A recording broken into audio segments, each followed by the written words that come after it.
and Executive Administration. Today, I am joined by Councilmember Brianne Nadeau, who is chair of the Committee on Human Services, and we are jointly conducting this important hearing. The hearing will be live streamed on the Committee of Housing and Executive Administration's YouTube channel as well. This is a hearing oversight hearing really on the Stronger Together by Assisting You DC program, better known as Stay DC. Stay DC is a financial assistance program for district renters and housing providers that gives assistance for unpaid and future rents and utility costs, covering up to a year in back payments and 3 months into future payments. The money from Stay DC, as is commonly referred to, comes from federal relief for the impacts of COVID-19 that totals approximately $352 million in federal emergency rental assistance. That is to be used solely for the purpose of rent and utility relief. These resources are extremely valuable, as so many of our residents have been impacted by the COVID-19 health emergency in many ways, especially financially. Since the program was rolled out on April 12, 2021, the council has heard concerns from residents of their difficulties in completing the application and of delays in getting the money out to our residents. Data on Stay DC shows that out of 9,333 tenant applications submitted, 5,008, well over half, are still awaiting matching from the housing provider. Whereas out of 7,318 housing provider applications submitted, only 2,981 are awaiting match from the tenant. And this shows that tenants are applying and are being responsive to the applications from housing providers, at least more so than housing providers are to this point, and that we need to look at how we can improve outreach to all parties involved. Adding to the urgency of getting this money into the community is the fact that we do not have an unlimited amount of time to get the money out.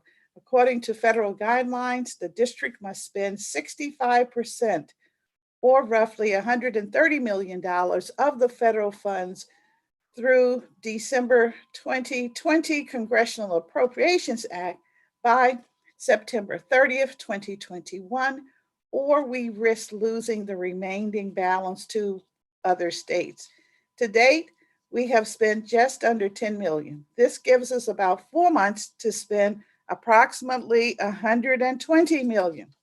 It is critical that we allocate this money to our residents in an efficient manner, not just because we risk losing the money, but because there are plenty of residents, particularly our vulnerable residents, that need their rent and utilities paid now.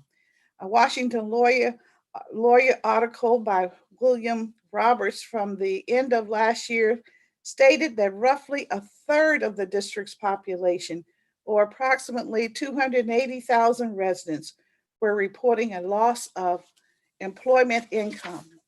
The same article stated that the residents in low income and affordable housing buildings were falling behind on their rent payments at a rate as high as 60%, and that market rate buildings were seeing rates as high as 30%.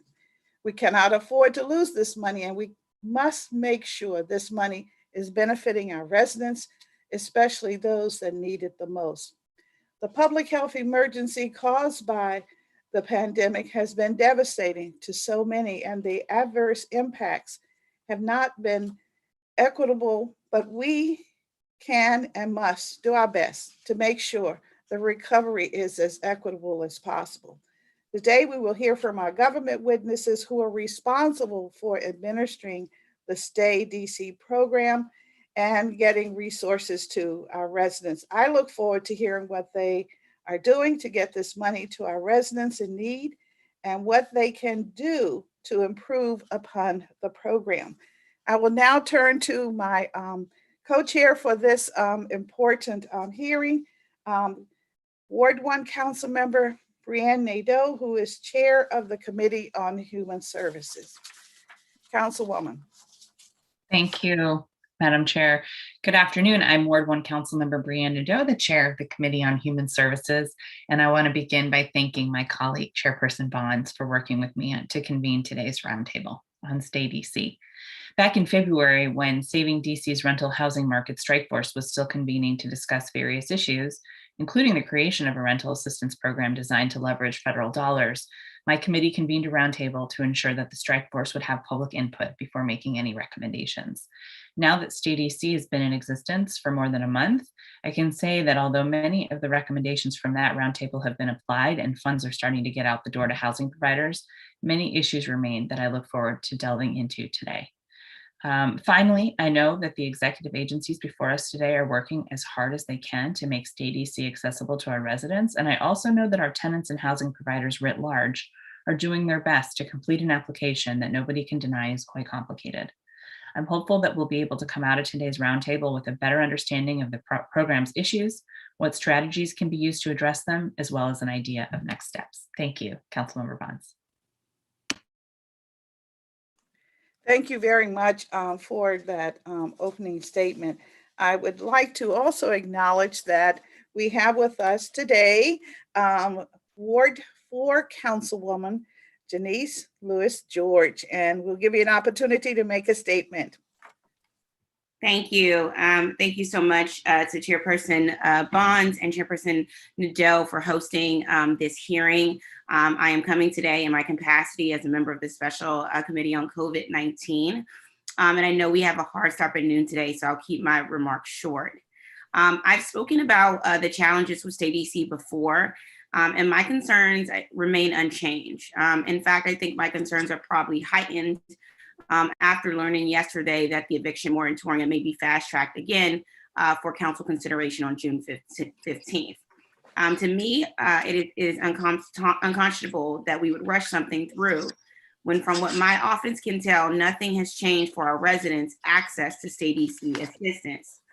At the Stay DC application assistance event my office hosted the other week, it took trained volunteers with computers almost 3 hours to successfully go through one application with one tenant. It took long even for tenants who had all the necessary documentation with them, who spoke English and who had decent computer skills. Expecting tenants, especially tenants who are feeling crushed by debt, or tenants who have been failed time and time again by our UI system, or tenants who may have limited literacy or computer literacy skills to navigate a system like this on their own is just too much. I can say that I helped tenants myself, and it took me an hour just to get someone an email address. People don't even have email addresses. I had to set up Gmail accounts for tenants before even helping them with this application.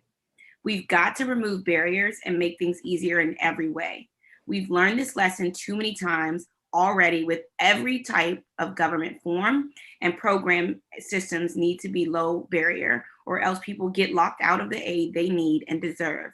And yet again, I fear here we have missed the mark.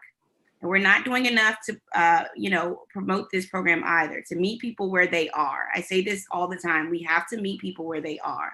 To support the organizations who have stepped in to fill the engagement gap in the government's absence, I asked every member at the special COVID-19 hearing on both sides, both landlords and tenant organizing and support groups, had they received any funding or support for funding to help with Stay DC, and every one of them said, no, we have not received any funding or extra support. We are expected to work at the capacity we are with every other issue on top of Stay DC.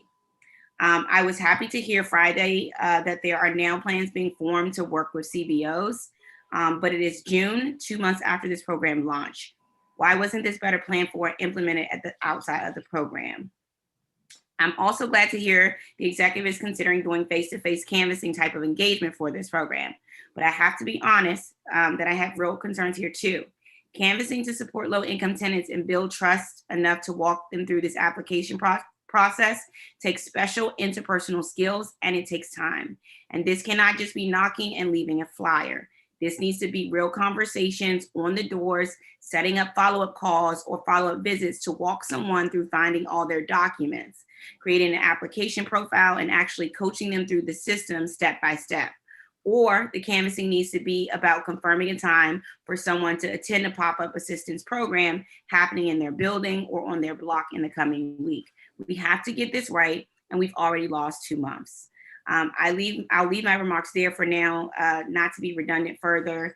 I'm relieved and grateful to DHS that rents are beginning to be paid out, but we have to close the gaps in this state DC program and get all of our residents and landlords connected with the personalized aid they need. I'm looking forward to learning more today about how we can work together to make that happen, and also how we are going to follow the federal guidance about state DC, which does include removing barriers for all of our residents. Thank you. Thank you very much for your comments. I think we also have been joined by Councilwoman at Large. I think Alyssa Silverman. Councilwoman, are you on with? Yes, you are. Go right ahead for a few opening remarks. Great. Good morning, Councilmember Bonds and Councilmember Nadeau. I want to thank you both for holding this oversight hearing. I did hear the remarks of my Ward 4 colleague, and largely I just want to echo what Councilmember Lewis George said. One thing I am have increasingly felt stronger and stronger about is that the council needs to play our role as a legislative body and as an oversight body and work in coordination with Deputy Mayor Falchecchio, Director Donaldson, and Director Zeilinger on the administration of these funds. We all have the same goal, and I think lately we've lost sight of that. We all have the same goal, which is leveraging these federal dollars to stabilize our city, to stabilize our families, and to weather this storm. And we all play different roles in doing that. And I'm very thankful for you, Councilmember Bonds, and you, Councilmember Nadeau, holding this hearing, because oversight is part of the process of our democratic process to make things better. There are a lot of things that I could say that I don't think that would be that constructive. You know, my staff and I asked for a preview of the State EC website because, frankly, after other experiences in COVID with our unemployment system, with our vaccine portal, we know that we need to improve how we deliver technology and how we make technology more accessible. And I want to emphasize something Councilmember Lewis George said, meeting our residents where they are, understanding who is the user here and working backward so that the technology is not designed for us or for bureaucrats, but for the people who actually need to use it to access the program. I'll just say overall, I think that's one of our blind spots. We don't put the user at the center of the experience. But as I said, we're here, I think, to all work together to get this money out the door. And that's what many of my questions are going to focus on. We need to award about $30 million each month, as I understand it, on average, to catch up. And that's what I'm largely going to focus on. How are we going to do that? There are ways that I think we're going to talk about today. Any ways to streamline the process in terms of documentation that I think has been a major obstacle for some of our tenants. We also need to do much better outreach, and I know Councilmember Lewis George has done that in Ward 4. And I guess I would just make, the final thing I'll say, Councilmember Bonds and Councilmember Nadeau, is and something I brought up earlier in my sphere. How are we targeting people? For example, and I've said this is my third time probably. I asked Director Morris Hughes, who calls her agency an economic first responder. So she deals with 80,000 likely DC residents. I'm just talking about DC residents who've lost employment. So we know they're having difficulty paying rent. How have we communicated Stay DC to our unemployed residents? And the answer was disappointing, and it shouldn't be disappointing. We should be strategically thinking about who needs the help right now. Who do we need to target, and using and working together, which is something that I think we say rhetorically a lot in our government, but we struggle to do. And I wish we didn't struggle that much. I think we got to figure out, how do we work together? How do we access that UI database? Can't we send an email, a video about Stay DC, to target these residents who we know have had trouble staying afloat? But anyway, that's enough. I'm going to hop off my high horse here and my soapbox, and I look forward to today's hearing, mostly to problem solve. And I know we have good problem solvers here, and Deputy Mayor Falchecchio and Director Zeilinger, who in my opinion has done amazing things at DHS, and Director Donaldson, who, is trying to get us in compliance with the law when it comes to our Housing Production Trust Fund, which I'm very grateful to her for. So let's all work together, find solutions, get this money out the door, and help our residents. Thanks so much, Councilmember Bonds. Thank you very much for your remarks. Thanks to all. We will now turn to, I believe that is all of us at the council. Okay. We will now turn to our witnesses, and following their testimony, we will allow council members 5-minute rounds for questions with a hard stop at, we're going to try 11:50 a.m. so that we're on point for the 12 o'clock meeting with the mayor on the budget. Okay, I will call, let's see, our first witness, the Deputy Mayor for Economic Development and also the Chief of Staff to the Mayor, John Falchecchio. Good morning. Good morning. Good morning. We'll swear you in. So if you would raise your right hand, do you swear and affirm that your testimony and any statements made before us today to be truthful and complete? Yes, I do. Thank you very much. And you can proceed with your testimony when you're ready. Thank you. Good morning, Chair Bonds, Chair Nadeau, Council Members Silverman and Lewis George. I'm John Falchecchio, Deputy Mayor for Planning and Economic Development, and I'm here to talk to you today about Stronger Together by Assisting You, DC. On April 12th, 2021, Mayor Bowser announced the launch of Stay DC, a new program designed to provide one-stop for financial assistance for renters and housing providers who lost income due to COVID-19 and need assistance paying rent and utilities. The Stay DC program is administered by the Department of Human Services in collaboration with DEMPED, the Office of the Deputy Mayor for Health and Human Services, and the Department of Housing and Community Development. I'm joined today by my colleagues from DHS and DHCD. Stay DC consolidated the district's existing rental assistance programs by replacing the COVID-19 Housing Assistance Program, known as CHAP, and augmenting the Emergency Rental Assistance Program and the Low Income Housing Energy Assistance Program. Stay DC is funded by $352 million granted by the Federal Rental Assistance Program. The United States Department of Treasury oversees the Rental Assistance Program funds and sets requirements and restrictions on fund use. Based on current U.S. Treasury guidelines, the district must spend at least 65% of its emergency rental assistance fund, approximately $130 million, by September 30, 2021, or risk losing the funds. If the funds are unspent, the U.S. Treasury Secretary can recapture unspent funds and reallocate them to other jurisdictions.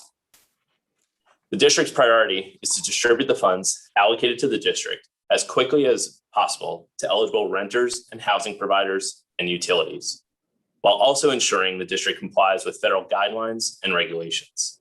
An application for assistance may be initiated by a renter or a housing provider on behalf of the renter. Renters must meet specific federally established requirements to qualify for the Stay DC program, and they must provide documentation to support their applications. We understand that for some residents, this may be a complicated and time-consuming process.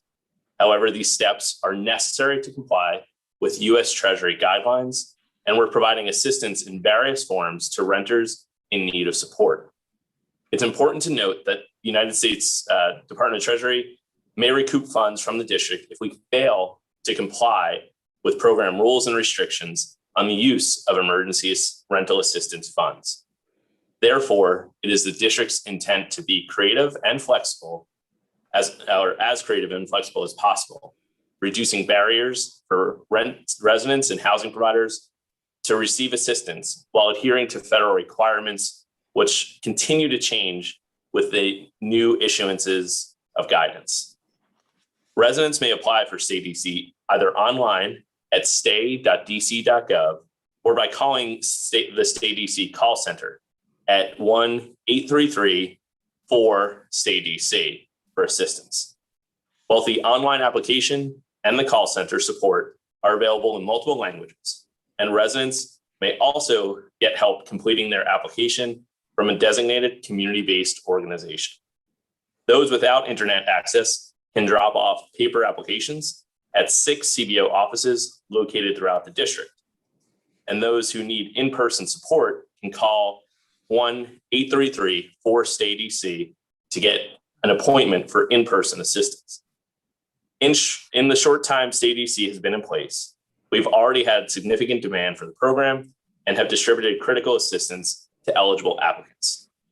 As of Tuesday, June 1st, the district has distributed $10,461,628 in assistance. That is for supporting 1,601 residents. The average amounts of funding per application break down as follows. For rent, that means an average of $7,159 in support. For gas bills, that's $689. For water, $811. And for electric, $725. DEMPED, DMHHS, DHS, and DHD have worked collaboratively to ensure the Stay DC process is accessible as possible. We'll continue to find ways to ensure applications are assessed, reviewed, and approved faster. The process is intuitive for tenants and housing providers so that they feel supported as they apply and their experience is friendlier. And that we all work together to shout out the availability of these funds even louder. That's why as we enter into the summer, we're focused on being faster, friendlier, and louder. Now that the process is up and running and the kinks are increasingly being worked out, we are able to push future funds out the door at a faster rate. During the 7 weeks that Stay DC has existed, application processing has taken, on average, 45 days. And our goal is to bring that time down to 30 days on average. That would be in line with similar programs administered by the district.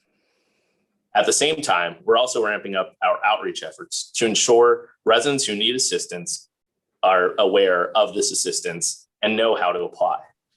The Stay DC program is a critical component of the district's ongoing recovery from the COVID-19 pandemic, and we encourage all eligible residents and housing providers to apply for assistance. Before I conclude, I want to mention an upcoming outreach day hosted by the Salvation Army's Program Service Department on Friday, June 4th at the Anacostia Metro Station and the Solomon G. Brown building from 8:30 a.m. to 11:30 a.m. During this event, the Salvation Army will be offering on-the-spot state EC, application assistance, as well as other services. We encourage all potential applicants who may need assistance to stop by this Friday between 8:30 and 11:30 a.m. This concludes my formal testimony. My colleagues from DHS and DHCD are here to further discuss the program and answer any questions that you may have. Thank you, Chair. Thank you very much for your testimony. I will ask my colleague if co-chair, if she would like for us to maybe hear from all three of our witnesses and then question them in a group. I believe that was the only testimony, right? Okay. Yes, It is? Director Zeilinger and Director Donaldson are here to support us as we go through questions. And they've been doing the great majority of the work on this. In addition to some folks who are not here with us today, they can thank their team members, but I want to thank Sharon Carney from DEMPED and Jessica Smith from DMHHS, who've been helping us stand up this program and administer it as well. All right. So then I have to ask, would Director Zeilinger and Director Donaldson like to make a few remarks at this time? Thank you. I'm available to support answering any questions that the council has. I don't have opening remarks. Appreciate it. All right.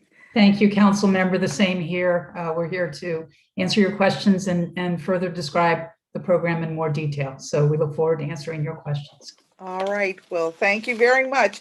I just want to make sure that we have all of the operational questions asked and answered through this process. And I know that Deputy Mayor is not involved in the day-to-day administration of the program. So I thought you might want to add a few points, particularly as it relates to, outreach, the process. You've heard from my colleagues some of the very glaring issues that the public has with the system and how it operates. So, okay, we will move forward. That being the case, then I think we can go to 10-minute rounds. Quite honestly, we have that amount of time allotted to us at this point, if that's okay with my colleague, Councilwoman Nadeau.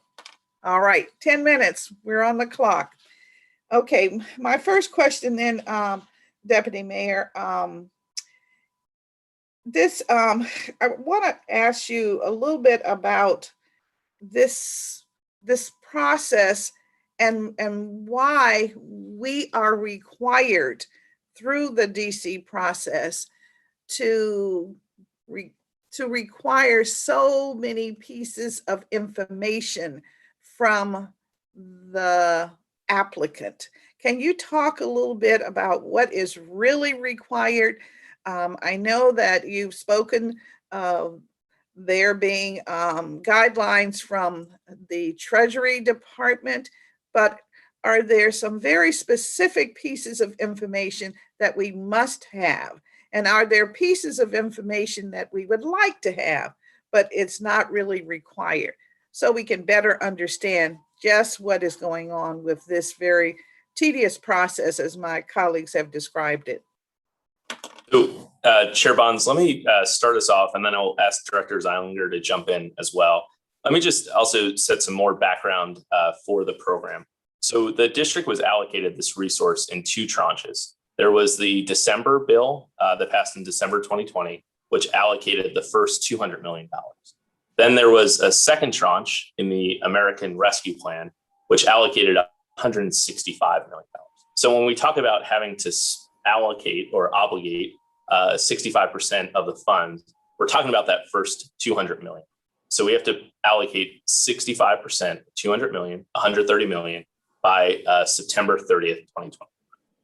We also had set up this program and began to set up this program before the US Treasury had even put out the guidelines for what was going to be required. So I want to turn to Director Zeilinger to talk a little bit about kind of what we've required and how we've incorporated the guidelines. The guidelines also, as I mentioned in my testimony, continue to get updated.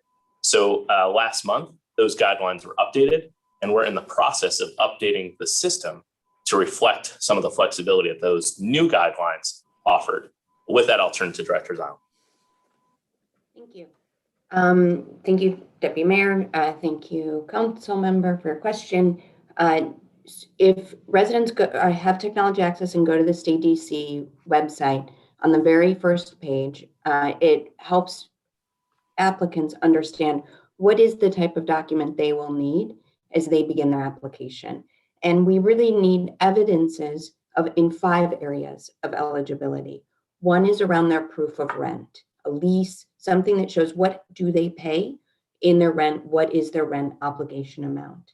Next is their proof of need for rent assistance, that they owe rent arrears, they have difficulty paying their rent, proof of household eligibility, then if it's for utility assistance, showing some evidence of what their utility account is, any arrears there, the account number for their utilities, as well as their proof of income. And there are many ways that we can, we're able to substantiate that. If they're receiving unemployment insurance, that is enough information. We're also able to bump against other DHS systems if they are eligible and receiving other benefits that are administered by DHS. There is also a form with questions. So it is the application and those evidences that are required. There are some areas where if an applicant is not able to produce one of those areas, that Treasury allows for attestation, either third-party attestation or self-attestation. In some areas, if there is self-attestation, that does limit the amount of assistance we are able to provide. And so where possible, we are required to ask for the actual documentation.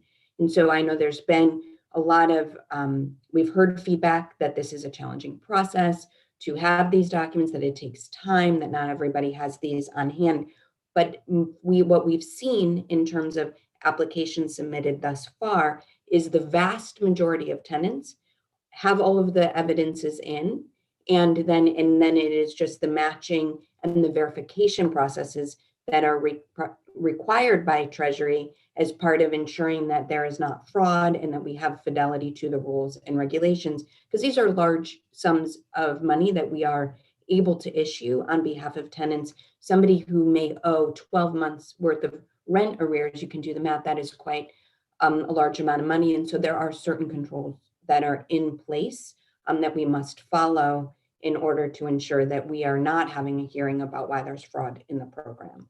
So we're committed to striking the best balance that we can, but that's some of what, just to answer your direct question, tenants can expect as they prepare to apply, and things that, and we are in, if they have issues, they can call the call center. Deputy Mayor listed that number twice. We can continue to note it throughout the hearing if that's helpful, where they can receive assistance either on the phone as they're doing it or through one of the CBOs if they need some in-person assistance.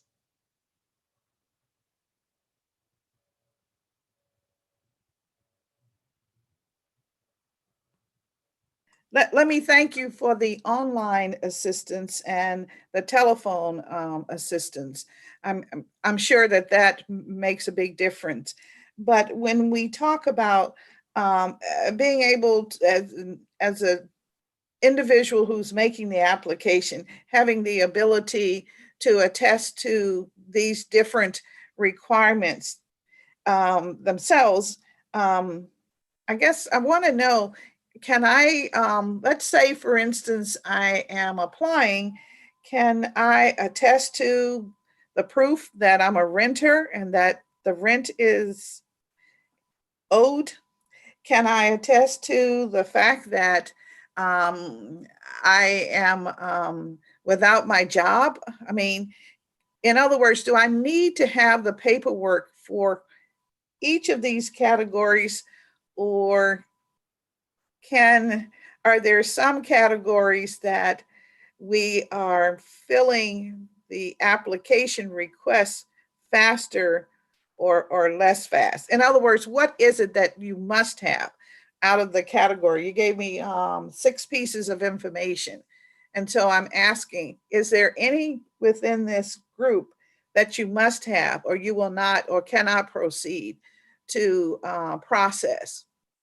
So, council member, just about all of the categories, we can have an attestation, but it is really preferred that we have evidences, and that is the way the guidance is written by Treasury. So we need to try to obtain them. And what's really important and why it's in the interest of our residents to be able to show, for example, a lease or some document that shows that they have been paying rent to a landlord, is because if they don't have that, the amount that they're eligible for is limited to 3 months, either 3 months that they owe in back rent, or if they need help prospectively, 3 months prospectively without some documentation. But if they're able to show documentation of their lease or other housing agreement, and we can also attempt to get that from the landlord as well through the matching process, then they're eligible for the full 12 months. Or plus 3 months and another 3 months if they still are eligible going forward. And they need to continue to recertify that they are eligible if they don't have those documents every 3 months. So, which is why we want to be able to assist people to gather the documents that they need, so that the process is less arduous and they can go through it more seamlessly and not have to continue to recertify and be eligible for the maximum amount. So in other words, if I am on TANF or I have SNAP benefits or unemployment insurance, you can use that instead of me having to give proof of income. That is proof of income. So we can use that as proof of All income, right. and we do bump against those databases. Okay, all right, just trying to understand if there were any way to short circuit this process for the tenants. What about We've built those, and we have built those into the design.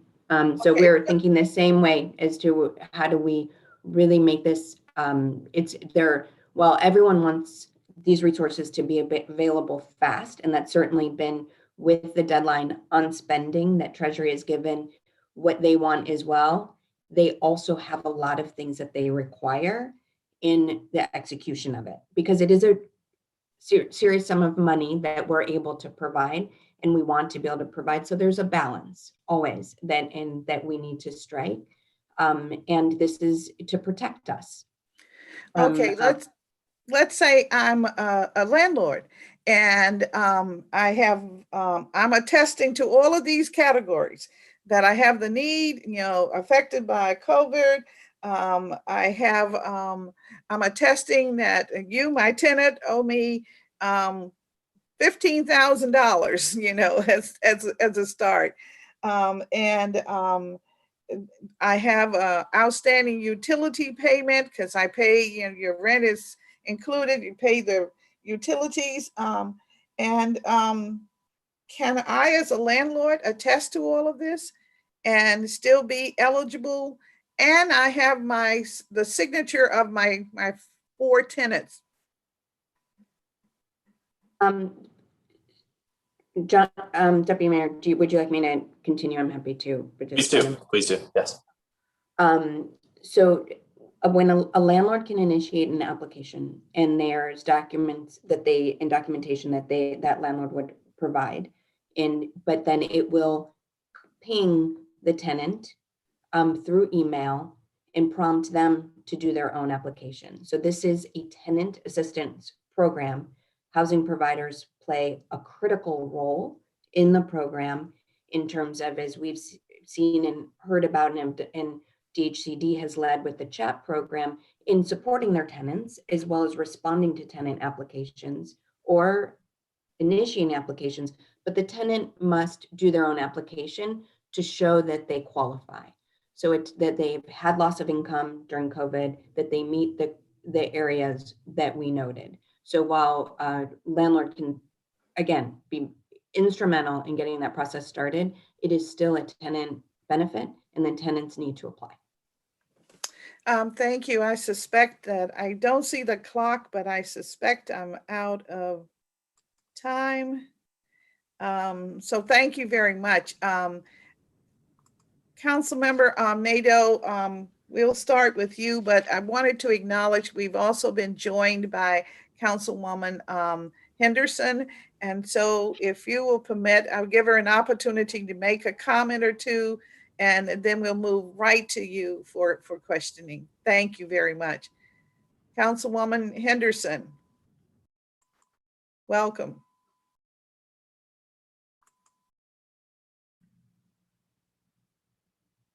I'm sorry, Chairman Bonds, did you say my name? Yes, welcome. Mm-hmm. Oh, thank you so much. Wait, is it my round? I'm sorry. No, it's okay. You can wait for your round if you would like. Oh yeah, I'm happy to do that. Yes. All right. Okay. All right. All right. We're back to Councilwoman Nadeau, co-chair of our effort today. Thank you, Madam Chair. Appreciate it. So I want to thank DHS and the rest of our representatives here for providing our committees. Well, I want to thank DHS and the rest of the agencies for providing our committees with a biweekly report on Stay DC. Although it's probably not as detailed as many of my colleagues and public partners would like, I will do my best to make sure this data is made available to the public as soon as I receive it. So we're posting it on my website weekly so the public has access to it. Is there any plan to establish a public facing dashboard or storyboard to share data on Stay DC more regularly?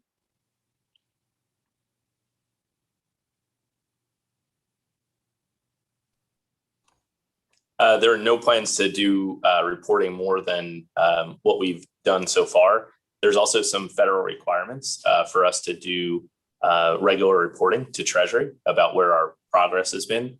So our focus has been on the execution and then the reporting on the required amount from the federal government. And I know, as you just stated, DHS is providing some data to you and the committee as well in order to make sure that there's visibility on that level as well. Okay.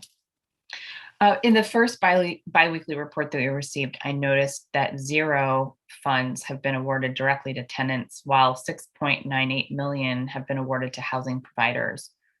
It's not unexpected for there to be more funds granted to housing providers, but I am surprised that nothing's gone to tenants since the Treasury guidance requires you to wait no more than 7 days for the housing provider to respond to a request for information. Are applications initiated by tenants and not matched by landlords taking longer to process?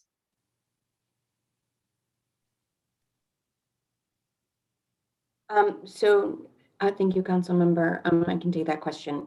We, the Treasury guidance, we're reducing, we were spending 10 days in effort to reach housing providers at the beginning of the program, provide that information about what this program is and what is needed. We are now reducing that down to the number of days that is consistent. This is an update from Treasury, and we will be doing that.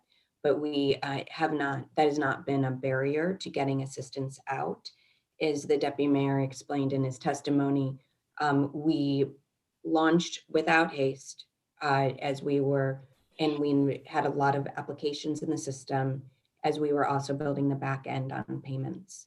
And so we are now catching up on those applications, but it is actually not a reflection of it being a longer amount of time or a lack of willingness to provide that information to tenants if their landlord has failed to comply with providing the documentation requested of them. So how many days is it's a function of where we are in the process.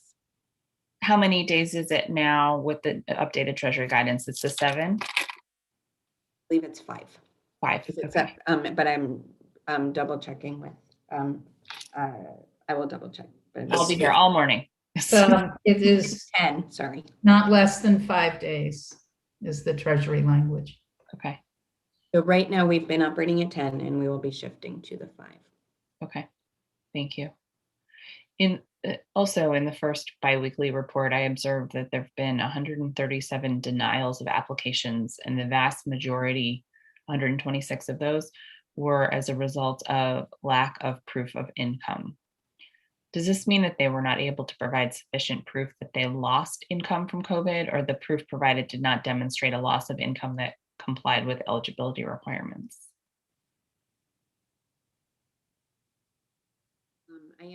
I'm checking on that, and I can let you know. It may be that they were over. I can get back to you on that. Okay. I don't know. And then while they're checking on that, I'm wondering if any of those 126 denials include applicants that used self-attestation, and how that works. So essentially, I'm concerned that there are applicants that we would classify as excluded workers, and participating in the informal economy, or undocumented residents that may have trouble applying. So what are some ways we're ensuring these individuals are able to receive state DC assistance? We are sending self-attestations as part of denial letters if we don't have any proof of income. So if somebody was just left it blank and we have no documentation of income, we would need to deny the application. When that happens, we provide the attestation form so that people can resubmit their application. We also are adding additional detail to the application form so that that is more evident in the process. If somebody is undocumented or has, then they can do that attestation form, or have other barriers that you described, council member. That attestation form will serve as proof of income. They would still be eligible and able to get that assistance. So if they then fill out you send them an self-attestation form, they fill it out, submit it. That's just sort of like almost like a request for more information. They don't have to fill out the whole application again. After a denial, Yeah, would they need to restart the application? That's correct. they do need to restart the application. No, they can, no. Sorry, They too do many not need to negatives. reapply. Sorry, they do not need to reapply. We can then take that and complete their application. And there's also, and there is also an appeal process, so that if there's somebody was denied and they feel that appeal was not taken into account, the full information, then there is a process for appeal, and they're provided information about that as well in the denial. Okay. In the first biweekly report, it seems as though about 2,000 more applications have been submitted by tenants. That's 9,333 than housing providers, 7,318. It also says that 5,008 of the applications submitted by tenants and 2,981 applications submitted by housing providers are still awaiting a match. This means that about 53% of applications submitted by tenants are awaiting a match from housing providers, and about 41% of the applications submitted by housing providers are awaiting a match from tenants. Would you agree that this data, although very high level, suggests that housing providers are a greater cause of delay in state DC than the tenant applicants? I think we're so early in the program, as you alluded to. This is your first report. So we're monitoring it to understand that. But there is a misnomer that the residents weren't going to apply or respond. And the early data, at least, as you just alluded to, doesn't show that. So a promising sign that residents are taking this seriously. Thank you for making that point. That was sort of where I was going. You saw me going there. So that's great. And I guess, again, this is early, but perhaps, I hope we're reviewing these trends just to see where we need to be applying more support or getting more information out. So Yesham Taylor from the DC Policy Center recently testified that we should consider using incentives, including direct payments, to increase tenant participation in state DC. Is that something that's been considered, or do you agree that that's something that might be needed? We have not explored it, but given that early data you just alluded to, maybe it's actually the housing providers that need the incentive. I'm sure the public will love that. I'm saying that in jest, but I think that for right now, what we'd like to see is show people that if they apply, that we're going to get that sort of that turnaround time, we're going to narrow that down. So on average, it's about 45 days now. Our other rental assistance programs pre-pandemic averaged about 30 days of review and approval. So we want to get closer to that on average of 30 days. That's where we build confidence in the system. And I think building confidence is an incentive in and of itself. Yeah, I agree. Just in case we do want to go down the road with incentives, is that something that the more flexible aid in the American Recovery Act could be used for, or the 10% of ERA funds that are allowed for administration and promotion? We'd have to check about a direct incentive, but it likely the source, if it were eligible, would be from the administrative funds that we have. Okay. Actually, it's pretty explicit that in the ERA with the treasury funds in the that wouldn't be allowed. So it would have to be from another source. Okay. In That's figuring important to know. payment. And then again, the fraud alert. I mean, the need to make sure that we had systems in place to for fraud prevention would have to also apply here to that payment. Thank you all so much. That concludes my first round. Thank you, Madam Chair. Thank you very much, Councilwoman Nadeau. We'll now turn to Councilmember Lewis George. Thank you. Thank you so much. I want to start with some follow-ups from my colleagues. Following up on Councilmember Nadeau's question about denials, what level of follow-up is being done with applicants before issuing a denial? Do we give them a call or multiple calls and try to get a hold of them to obtain more information, or do we simply issue a denial and encourage them to effectively appeal / reapply with that attestation? Case managers reach out to applicants with the information that's provided in their initial that they provide in their initial application to let them know what is still needed. Okay, so they do call them. They call them before denying them. Correct. Okay, and that's like, so it's do they do like multiple calls and then they issue it, or like how does that work? They reach out based on the contact information that someone provided. So they might send an email or they might call, but they attempt to reach the person to let them know what is still needed for their application. Okay. And as I noted earlier, I'm going to emphasize this, if they get a denial letter, that denial letter says why, what is needed, and it gives them instructions as to how they can provide that evidence and instate their application. Okay. So do we, I just want to, because we have a few people who we helped, and so we're just concerned. So we do an attempt call or call to reach before we issue a denial. That way people have the opportunity to cure the application before having to start the whole application over again. Yes, and the communication they receive in a denial is basically framed as an update to their application. We have not been able to approve your application at this time. Here's the information that is still, here is why. Here's the information, and if it's missing documentation, here's what is needed. And if it's something they can do an attestation around, like income, there is instructions and a form for how to do that. Okay.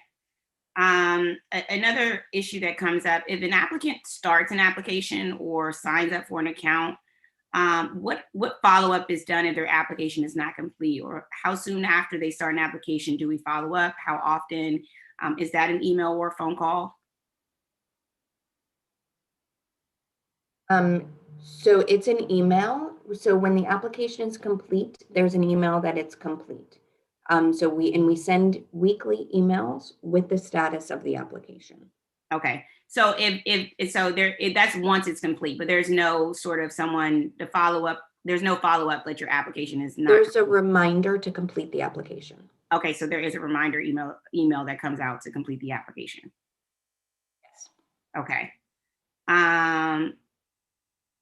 Is there a way when we do, because one issue we have, I'm happy about the call center, but I want to frame, my staff called the call center yesterday at 10:55 a.m.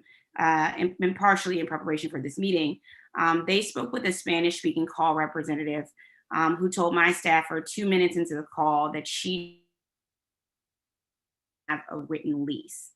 My staffer called to find out if someone renting a room in a home without a written release could still receive help from Stay DC. In less than 5 minutes, the call taker conveyed to my staff that if she was renting illegally without a lease, she did not qualify for Stay DC. An undocumented community member who has been told you do not qualify for this aid during a pandemic would have most likely thanked the call taker and missed out on receiving life-saving aid to cover her and her family's rental need. And so that call could have cost the family $10,000 to $15,000. Can you say more about what is being done to train our call center representatives and ensure accurate, quality, and compassionate answers from them? I will absolutely follow up on the situation that you described, and I appreciate you sharing it because we want to make sure that we are operating consistently and according to what the policy is. There are ongoing trainings that happen, and we will make sure that we are clear. There are likely some nuances when someone says they're doing something illegally that may have, that should likely prompt a different conversation as opposed to what your staffer experienced. Okay. We also do anonymous calls in order to test, and we also do have managers do listen to recordings or listen in to calls in the call center and actively do hands-on training. And so that is part of our quality assurance and work that we do. So I'm disappointed to hear what you experienced, and we will take note. Thank you. And we do approve the training materials to ensure that they are correct and reflect the current policy, which, as the deputy mayor indicated early on, has changed over time. Thank you. I appreciate that. It's just I was like using definitive language that discourages people from applying, especially certain trigger words like illegal, I think is just problematic for working with vulnerable populations. I want to follow up on Councilmember Bond's questions and your explanations. If someone has a lease, because we saw this multiple times in the last weeks as we've been helping residents. If someone has a lease that was signed a number of years ago, and the rent has changed in the years since, what happens? Because this happens often. And how does Stay DC review these leases versus the rent amount that is entered in the month by month amount requested rent relief portion of the application, which reflects the current rent? And I just want to know, and most tenants don't have scanner access to input their lease into one document. So at our event, we had to take photos of all 5 to 10 pages of a lease and upload those individual pages. Is that necessary? And could people just upload first and last pages of signed leases, or can we make that clear in the portal as a follow-up to how this is being done regarding leases and rent versus rent to rent amount? You asked a few questions there, and I'm going to try to make sure that I cover them all. You asked me if the rent amount has changed in a lease since it was initially signed and the lease doesn't reflect the correct amount. We can still pay what is the new amount. We just need to be able to see what recent payments were, and that will allow for us to do that. We can also verify that with the landlord as well. So there are 2 ways that we can account for what the actual lease amount and pay the increased amount, as long as there's some documentation that amount has in fact been paid. Okay. In terms of the number of pages of a lease that are needed, and people don't need a scanner. They can take a picture with their phone, and that will work too. So that is actually considered a good thing, because we know that having to have a scanner could be a barrier otherwise.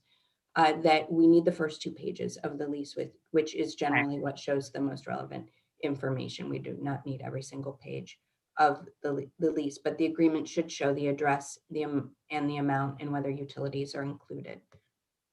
Okay. And other key details. Okay. And will you follow up with the landlord on that? So because we had a few people who we uploaded the leases, and then we put in a different month to month because the amount that won't disqualify them or have their application denial. And then will it be upon them to sort of to discuss the discrepancy, or would you go to the landlord regarding that? I'm not sure I followed your question, Councilmember. I'm sorry. So I upload a lease that says my original rent was $600. Since I've been in this building for 10, 12 years, my number is up. It's now $850 a month, right? My original lease says $600. So $600 is what you get on your documentation, and $850 is the actual amount. I enter $850 in my month to month, but the lease says $600. There's a discrepancy there. Who solves that discrepancy? There are a couple ways it can be solved. You can also show record of payment of the $850 if you have it, or we can get that from your landlord. If you give something that is different than your landlord gives, then that's sometimes why it takes a little bit of time. Then we would be working to reconcile that in the QA process. Okay. All right, Deputy Mayor Fauci, I hope you're taking notes, because you're going to need this for your trainers on Anacostia on Friday. They're going to need to know the answers to these questions. No, absolutely. And just as a general rule too, I think, I know documentation can be cumbersome at times, but documentation allows us to actually provide more support. So I think we just don't want to leave support on the table for folks. So I came to DC in the summer of 1997. There was a song that came out that summer, More Money, More Problems, not trying to get that song stuck in your head, but more documentation, more money, more support, right? So we want to make sure that people come with the documentation that they need in order for us to give them the full breadth of support, 12 months of past due rent and 3 months of forward rent. We can only do that though if we have the documentation. That's why we keep stressing the importance of it. And that's why we don't first go to self-attestation, because we want to get the documentation, because we want to get folks maximum support. Oh, based on that, and I know I have a last question. I hear you on that. I just want to know, can we just have one section of the application to upload all relevant pieces of paperwork versus having to upload multiple times in pop-up windows, right? Because, I agree, the more paperwork, more problems, because I'm sitting there having to upload in different sections and wait for them to upload. So is there a way that we can go to Deloitte and say, hey, Deloitte, please make this upload process a lot easier. Let's just have one section where we can upload all the documents and I don't have to go one by one. Because with utilities, we had to go through every month of utilities. Each month, upload a new utility document. That was like literally 8 documents to upload on top of the lease. I felt like I was just in an upload back and forth. It was stressful. I'm just being honest with you. Madam Chair, do you mind if we just have a moment to respond, Director Zeilinger? You want to walk us through that? Yes, we will. Yes. All right. Please go ahead. Okay, so we do need people to upload in the appropriate section, because that allows us to ensure tracking of all the evidences for audit purposes. And also, if someone needs to continued assistance, it is much easier to assure and see that we have all of the evidences there. And it is important in terms of how we administer. For utility assistance, if someone owes many months of arrears, but their most current statement will show what it is they owe, we don't need every single month leading up to that. And we also are working directly with the utility companies to verify balances and make direct payments to them. And so we do not, you might have to upload depending on what a tenant is responsible for, their gas, their water, their electric, but we are not asking if you owe 6 months worth of electric that you upload every Pepco bill up until those 6 months. We can take them latest statement, and as long as that matches what is on file with the utility company, we are good to go. Okay, that was my first round. Thank you. Okay, thank you very much, Councilwoman Lewis George. Now we'll turn to Councilmember Silverman. Yay. All right. Good morning. First, I want to understand how we're targeting the residents who qualify and are in need of this money. So Director Zeilinger, you said you're bumping databases. So can you tell us How have you reached out to UI people? How have you reached out to people who are on SNAP? My office deals with a lot of people in arrears to Pepco and Washington Gas. How are we working with the utilities?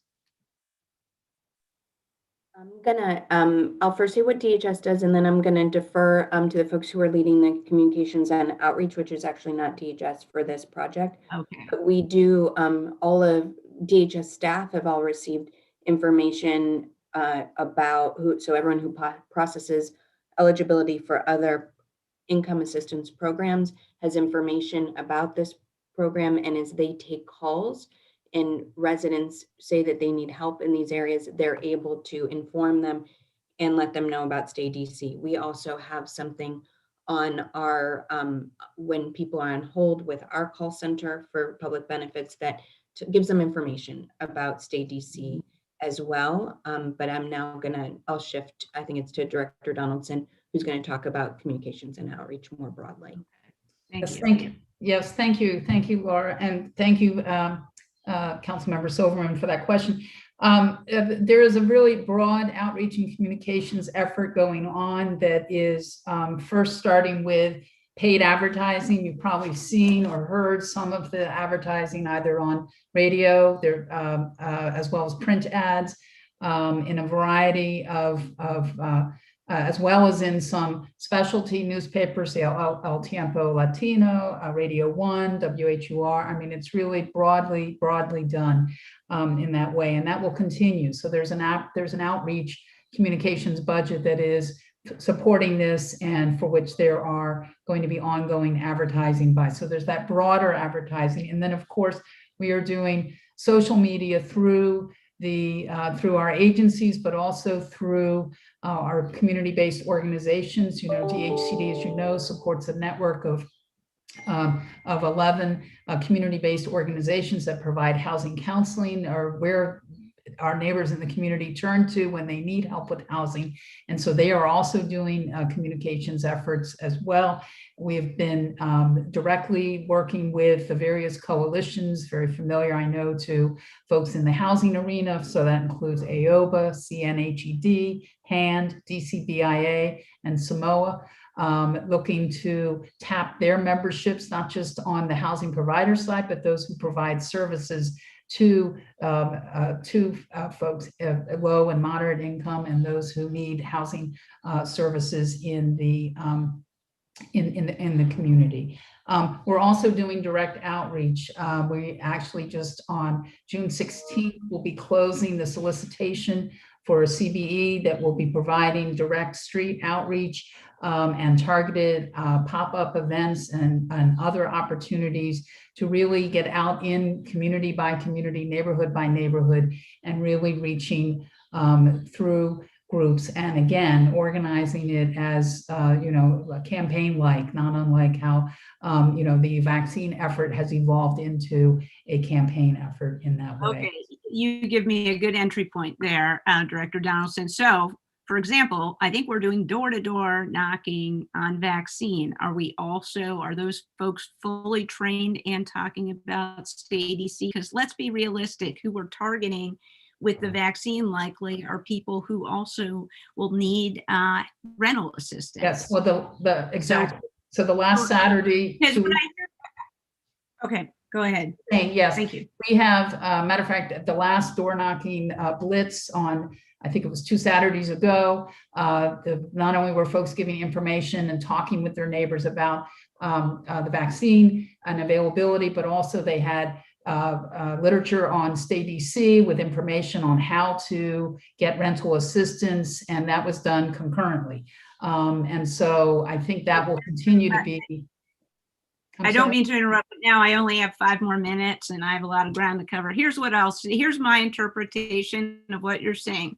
So what you're doing is great, but we've learned lessons from the pandemic, especially in vaccines, that what we're doing is very passive. Like, oh, if you say you need rental assistance, then we can tell you about it. Social media, we got it on social media. What I've learned, I'll just talk about what I've learned, is that when we're reaching vulnerable populations and harder to reach populations and populations that are not on social media, it's about the credible messengers. It's about the personal interactions. It's about trusted messengers who, because we're talking about sensitive stuff. You can't pay your rent. No one likes to admit that. So we need to be much more aggressive. I'm just going to say it that way. We need to learn from what we haven't done well before. So, for example, I see that we have $20 million available in program administration from the first batch of federal money. So, like, how much of that 20 million are we spending on direct outreach? For example, why can't, and I know it's all about silos and this money's here and this money's there, but basically we're trying to reach a lot of the same people for vaccine, for stay DC, for everything else. So, like, why aren't we hiring people? Because, people need jobs and income to do this door knocking. And, May I, council member, precisely the solicitation that DemHed has issued that is calling for CVEs to provide that. They will have the people power, if you will, to be out in the streets and to be doing the door knocking and the directed, targeted outreach as well. That solicitation closes June 16th. Selection will be made very shortly after that, and we will have folks out. We did have to follow procurement rules with this very specifically, especially for that admin money that will be scrutinized and audited very carefully by the federal government. We have been instructed to use our systems as best we can and follow in compliance. Let me follow up. And so I might have misinterpreted something you said. You said a CB I thought you said a CB had already been selected, but No, you're saying we're still. The solicitation has been issued. It will close on June 16th, and then selection will occur shortly after that and one of the criteria in the solicitation is that you're ready to go. In other words, that you are able to begin as soon as the contract is finalized.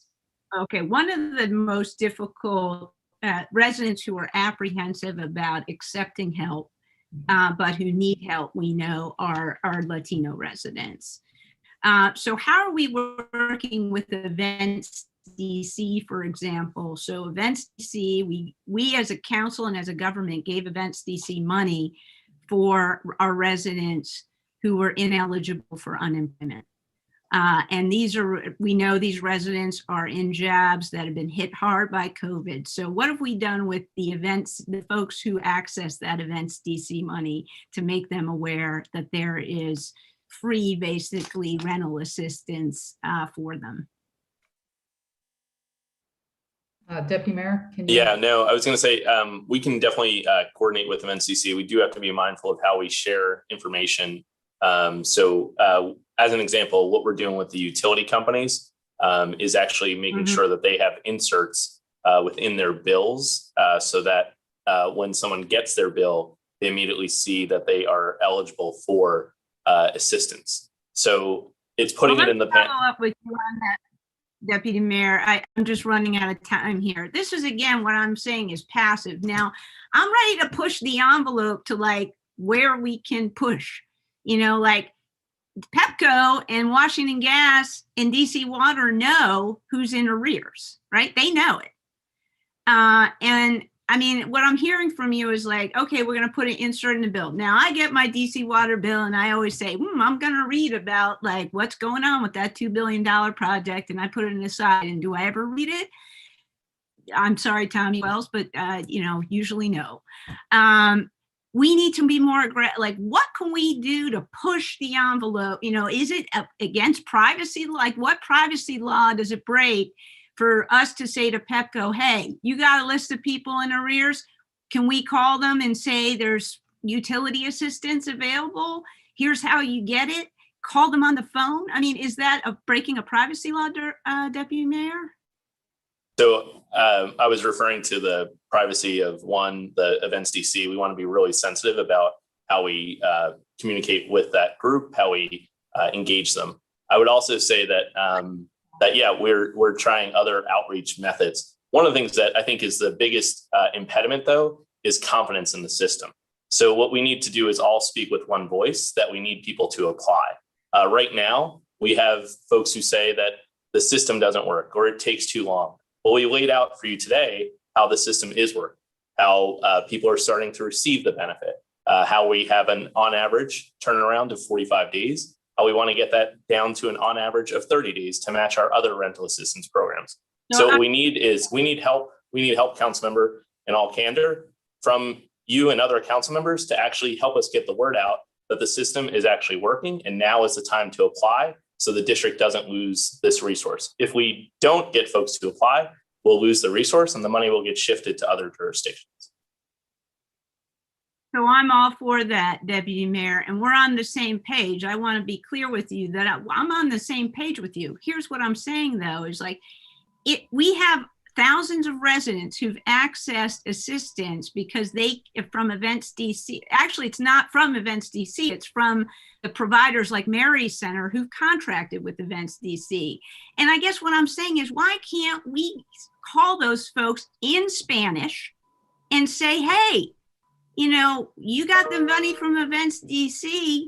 These are the trusted messengers I'm talking about. Our residents trust Mary Center. They get their health care from them. So why can't we work with Mary Center and Latino Economic Development Corporation and those other groups to call people in their own language? Again, what Councilmember Lewis George was saying, meet people where they are in their own language and say, hey, you haven't paid your rent. If you haven't paid your rent, there's this money and we want to help you get it. I'm out of time. Councilmember Bonds has been very, very nice to me. So thank you, Councilmember Bonds. Chair, if I could just make one quick point, I'm with you, Councilmember Silverman, and I agree with you. And Director Donaldson just laid out how we need to engage CBOs. I also know that there was an ANC commission meeting last night where a member of the council staff is telling ANC commissioners that the state DC is not helpful or responsive. Well, you know what? That's not helpful to building confidence in the system. When we know that $10 million was paid out in the month of May, we're only going to get more people into the system when we build confidence into it. Yes, we know that the documentation is required, but that documentation is required so that we get people more support. So we just need to build confidence in the system as well. And I hope you'll be a partner in that. Thank you, Deputy Mayor, and thank you, Councilwoman.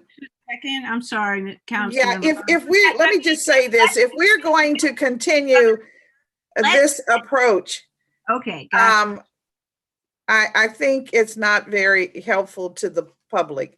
10 minutes is generous. We can come back for a second round, and I hope that we will. Councilmember Henderson, you're on. Thank you. I'm ready this time. Apologies for earlier. Good morning to you all, and thank you so much for this update and the information that you shared with Councilmember Nadeau's committee. I found that to be very informative and helpful in terms of an update. Some of my questions are sort of based from that. I think Councilmember Nadeau said about 53% of the applications by tenants are awaiting a match from landlords. Have you all seen any situations where housing providers are choosing not to accept money from the Stay DC program? That's been an issue in some other jurisdictions. So I'm curious if we're having that issue here. So we so far have not paid, if they don't, we have a method, which is that we can pay the tenant directly. Okay. And so we're prepared to do that, and we've just reduced the amount of time that we're spending outreaching in order to get those documents from the landlord. So we will not have any tenant who does not get assistance because their landlord is not interested in participating with us. We will pay the tenant, and it will continue to be an issue between the tenant and the landlord, how that goes forward, but we will make sure that tenant gets the help that they are eligible for. Okay. And then Deputy Mayor Falchicchio, I think you mentioned the average funds for rent has been about $7,000 or a little over $7,000. I'm curious what is happening here. Are people not applying for the full amount? I'm just sort of thinking, and maybe I need to kind of like adjust my thinking here in terms of how much rent costs in the district. But 7,000 doesn't strike me as someone getting 15 months. So like, what is I know you're giving us an average amount, but how many months are people actually getting on average, or are they not applying for the full amount? And I want to reiterate that this is very early in the program. This is only 1,600 applications that are approved. Yeah. But also remember that not everyone is completely behind on rent. And what we've seen is that some people were able to cover rent in full some month and then not be able to cover more than half of it in another. And so that changes. So I'll ask Director Zeilinger to just talk through kind of what we're seeing in our early experience. Okay. Yeah, so it is, I agree fully with the Deputy Mayor. It really is too early to tell. Okay. But we are not limiting. I wouldn't read into that people are not getting that we're not paying their full arrears that they may have to date. And we can, but I do not have a breakdown of what is the average number of months. And in some cases it is partial months. We Okay. also have seen situations where people have borrowed money from friends and family because they prioritize their rent first. And then what they need help with is actually forward rent so that they can stay in their housing as well as pay people who they may owe, including their credit card company where they have high interest. So we're working with people then in those cases to be able to pay proactively Got it. if they are still eligible for the program. Okay. And I guess similarly, sort of building from that, so let's say I applied today. What's today? June 2nd. I only get 12 months back from today, right? Is it 12 months back from when you applied or 12 months back from the start of the pandemic? You can pay up to 12 months worth of rental arrears since the beginning of the public health emergency. And Okay. then we can pay going forward for 3 months if someone is able to document that they still qualify, and then recertify after those 3 months if they still need assistance. Okay. No, but I'm sort of saying, like, if I apply today, June 2nd, 12 months only takes me back to last June as opposed to taking me back to April or May. Does the applicant get to say, like, can my 12 months apply for March to March, or how the does that work? maximum number of months that someone can get assistance is not going to change. It is 12 months going back and Okay. 3 months and 3 months going forward. So there's no reason why anyone should wait because we can help them for a total of 18 months altogether. And we are able to, and we're able to provide them with that assistance, but that is based on the guidelines, that the federal guidelines around what people are eligible for. Okay. I wanted to sort of follow, and you might have answered this question already, so I apologize if you answered it during Councilmember Bonds' round. Of the individuals who've been denied, 126 for lack of proof of income. I'm curious, and you know, I'm a nerd. I spent some time reading the Treasury stuff. It was very riveting, late night reading to read the guidelines there. And also have looked at the applications that other jurisdictions have put forward. Some certainly more complicated than others. I think New York City just released theirs like a week ago or so. So how does this work in terms of, is self-attestation allowed for proof of income? And if it is, then how did these folks get denied for lack of proof of income? If they did not provide any evidence of their proof of income, including an attestation, they would have been denied. But when they are denied, they get an update to their application. We were not able to approve your application because you did not provide us proof of income. Here's how you can do that, and here's the attestation form. So we are making that form available, and we are doing some things on the website to make that more evident. But council member, it's important to note that, and I'm sure you read this in the Treasury guidance, we need to first try to collect evidence before going for that attestation. And so that is the way that we began to implement it, but we are constantly looking at ways to make the user experience more friendly. And we were glad that we launched when we did, that we didn't wait to let the perfect be the enemy of the good, to get Right. people knowing about the program, applying for the program, and continuing so that we can get people in the system and be working with them. They get pinged every single week about the status of their application. If there's That's great. things that are missing, so they know what they need to do. And at any point, they can go online into their portal and see what is needed to complete that application and what the status is. Can you guys share that idea with some of your other agencies who don't talk to people for months after they apply for something like DOES? But when someone, I guess, elects to use self-attestation, are they informed that that limits the amount of money that they can get back? Or am I hearing that wrong? I think John said earlier, without documentation, we can't give you the max. And so I guess I'm curious, what is the minimum that someone can get with a self-attestation? And does someone know that up front? Because I think it might be easier to say, oh, let me just fill out the self-attestation form because I don't want to do the scanning and the blah, blah, blah, and whatever. But if you tell me I don't get my max, now I'm going to download the scannable app on my phone and like take care of it. You know what I'm saying? So like, do we give advance notice on that? I know that if they are working with someone from the call center, that they'll be able to explain to them implications. The documentation of the rent is the big thing in terms of being able to pay. Not the income, once we're able to verify that, including through attestation, I think it does, not every form has the same policy implication on what we can pay. So I would need to, I don't want to give incorrect information. I can check on the technicalities of that, but we do list in our FAQ document on our website any limitations.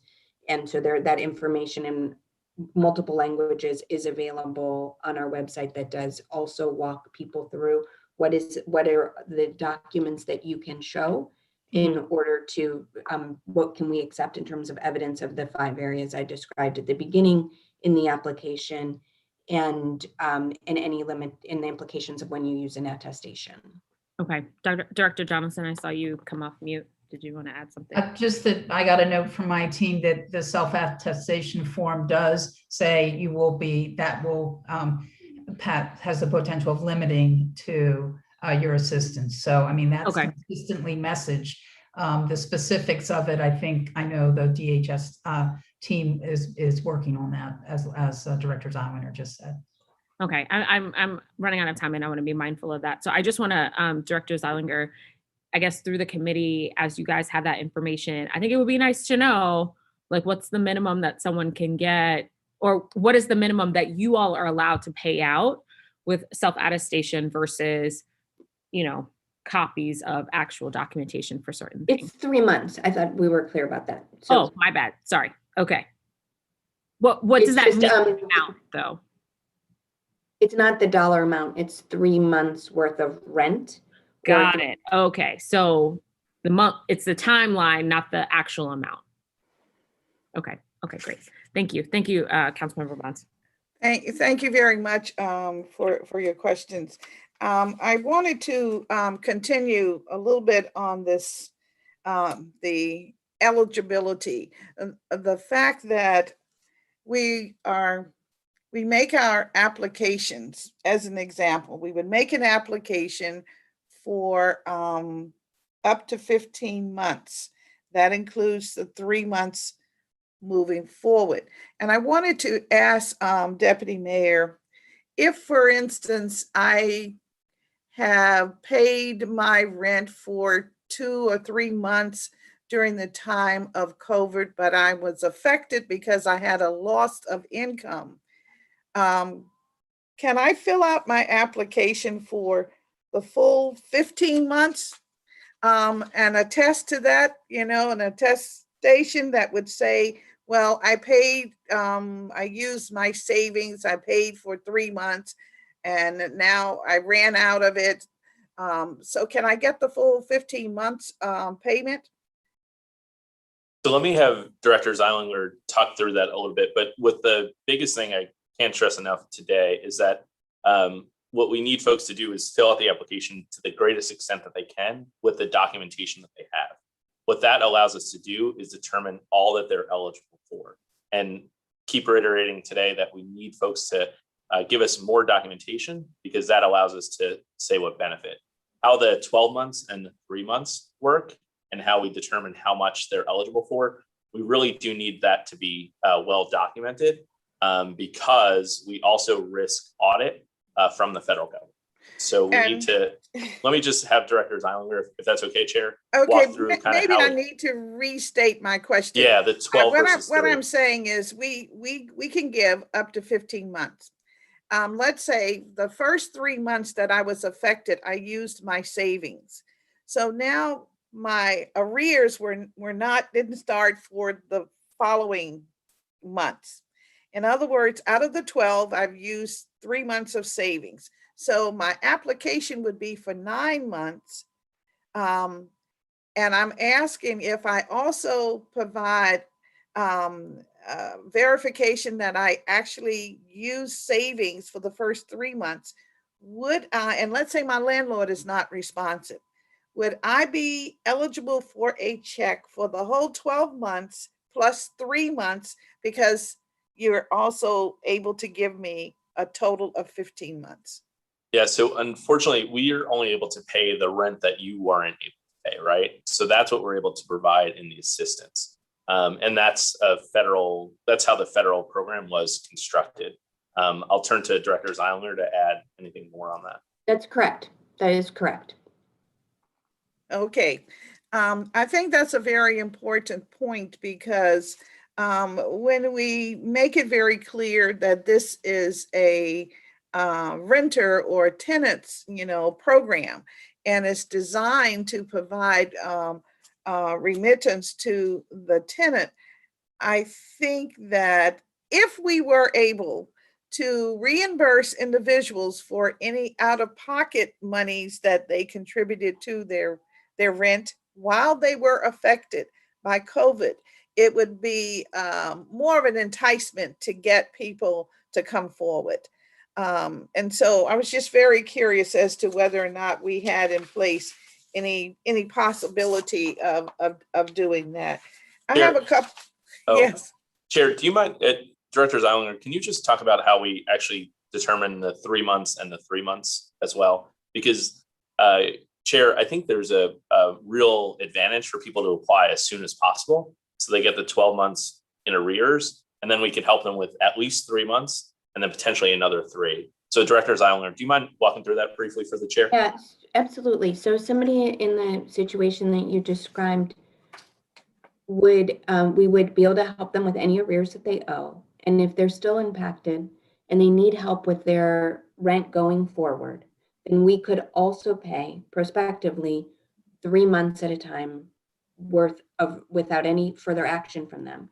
So if somebody then is able to get that help, but they have depleted their entire savings and have nothing whatsoever, but they're still qualifying for this rent assistance, that does give them some opportunity there to, if they, and it is really important help that they will get going forward. And if in 3 more months, they are still in the same situation where they qualify, we can continue to help them for an additional 3 months. So, and what we don't see is that people are not going for that help. We actually see that people who are behind on their rent are very eager to get that help and know that they qualify. And we understand that some people were, had savings, were able to make good on their rent for the first couple of months, and now they're not. And we are here to help them. And some people where we also are, the Treasury guidance wants us to prioritize our lowest income households. And we have many residents who had no savings and haven't been able to pay at all. And it's also good that that assistance is available to them for that entire 12 months, as well as what they would be eligible for going forward. So there is assistance available. People are applying as we continue to see these payments going out and more people assisted. We fully expect to continue to meet the need of our residents who have and support their housing stability. All right. So your comments lead me to understand better how we have interpreted the Treasury guidelines. It sounds like we have prioritized and are therefore indicating an income restriction. Can you talk a little bit about that? Is it true that this program, as implemented in the district, is tailored and really is working to provide to households, our low-income households, as a priority? But if my income is, let's say, 85,000 as an individual, my application will be put to the side, and my neighbor who has an application for 4,200 and a family of 3 will get priority. So, Chair, the guidelines around income eligibility are set by Treasury, and it's at 80% of the area median income. And there are charts on the CDC website, so based on your household size, that show what that actually is. So we are implementing the income eligibility based on that guidance of who is eligible. We're not looking at what you made when you were working full time, if you're no longer working full time. So if you lost hours or lost your job, we're looking at that period in the 60 days around your application to do that income eligibility for the assistance. But it is, we are using the Treasury guidelines. We are not in a position where we're running out of funds and we have to choose whether, in the scenario you described, if both are income eligible, whether it's you or your neighbor who qualify, we're able to support both right now, and we will continue to do so. We have not taken a different approach to the eligibility than what is set out in the federal guidelines as the maximum.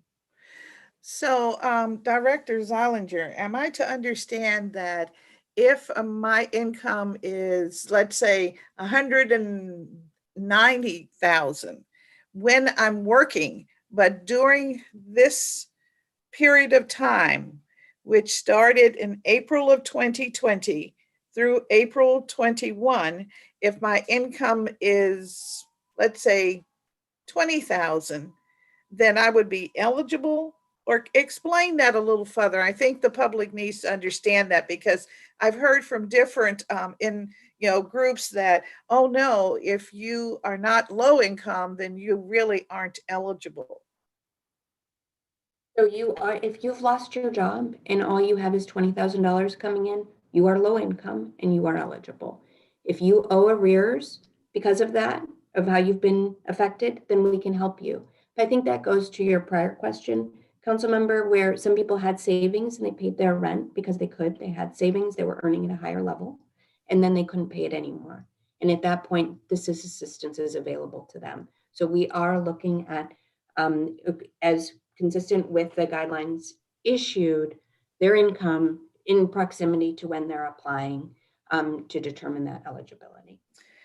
Thank you very much. I have like 6 seconds, but what I'm going to do is turn immediately to Councilmember Nadeau, because we want to be prepared for our 12 noon meeting as well. Councilmember Nadeau. Thank you, Madam Chair. So the Treasury guidance suggests that ERA program funds can be used for different purposes beyond the confines of state DC. Are there plans to use ERA funds for other purposes, such as FRSP or housing navigators?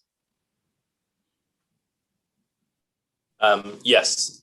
So we're actually using it for programs such as FRSP, but also for programs like CHAP, which was set up as rental assistance during the pandemic.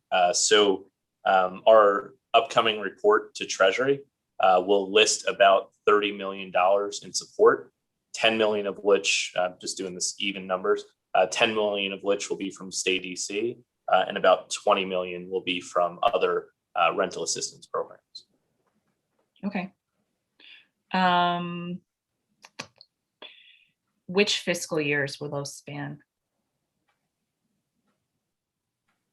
So those would all be in FY21. Okay. I guess they have right? to. I'm thinking, Do they have to? FY21, because they would have been, from this calendar year. So trying to think if any of the CHAP, I'll look to Director Donaldson to see if any of the CHAP would have been from a prior year, but I think it's all 21. It's all FY21 because All we 21. had to wait till we had the authorization in from December 2020 when the Congress passed the appropriations and President Trump signed it. And are those allocations from ERA 1, ERA 2, or both?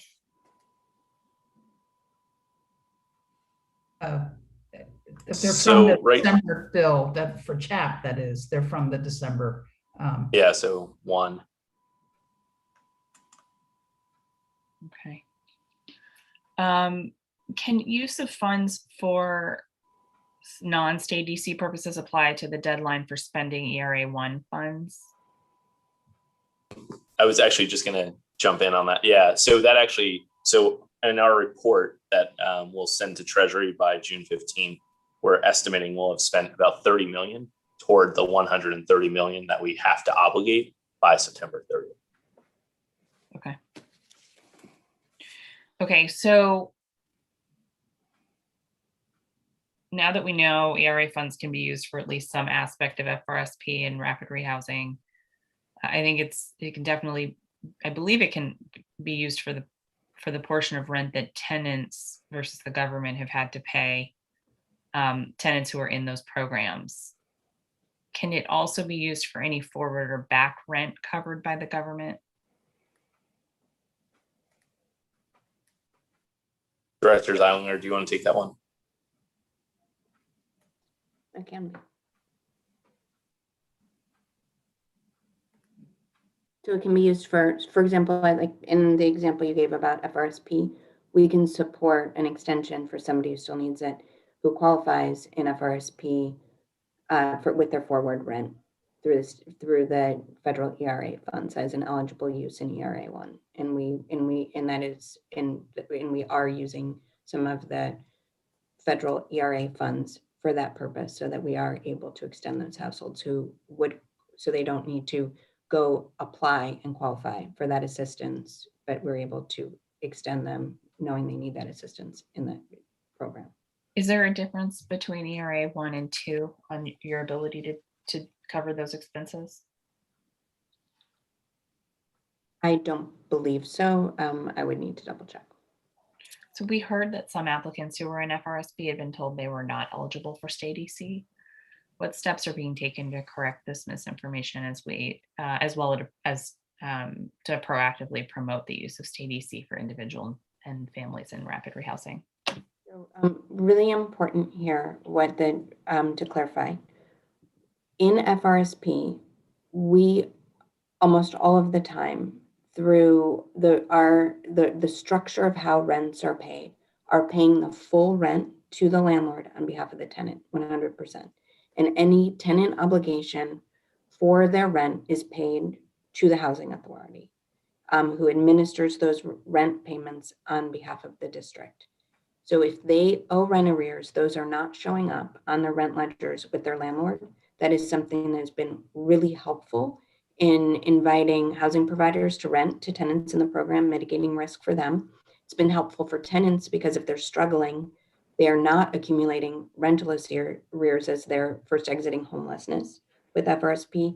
And it allows us information from the housing authority to provide to case managers to counsel residents about what's going on and help them readjust what their rent obligation is. In those cases, because their rent is generally owed back to the government, we are not paying ourselves with state DC funds, which is why they would not need to apply for rent, and they are not also at risk of eviction because they have not been able to pay. Okay. Thank you. One concern we heard at the special committee hearing is that there's some people that have arrearages from before the public health emergency. And some of these tenants may be less motivated to apply for state EC if they don't think it will fully solve their arrearages. What strategies are we contemplating to address this smaller population I think the application no longer requires landlords to check a box saying they'll forgive prior arrearages. So is there, how are we thinking about that? Director Donaldson, do you want to? Well, with the providers, I mean, we did get clarity from Treasury guidance, and we have said that arrearages that can be covered by state DC, that is the full extent to which providers can accept payment and all. It does not address prior to the pandemic, any arrearages from that time. State DC doesn't address that.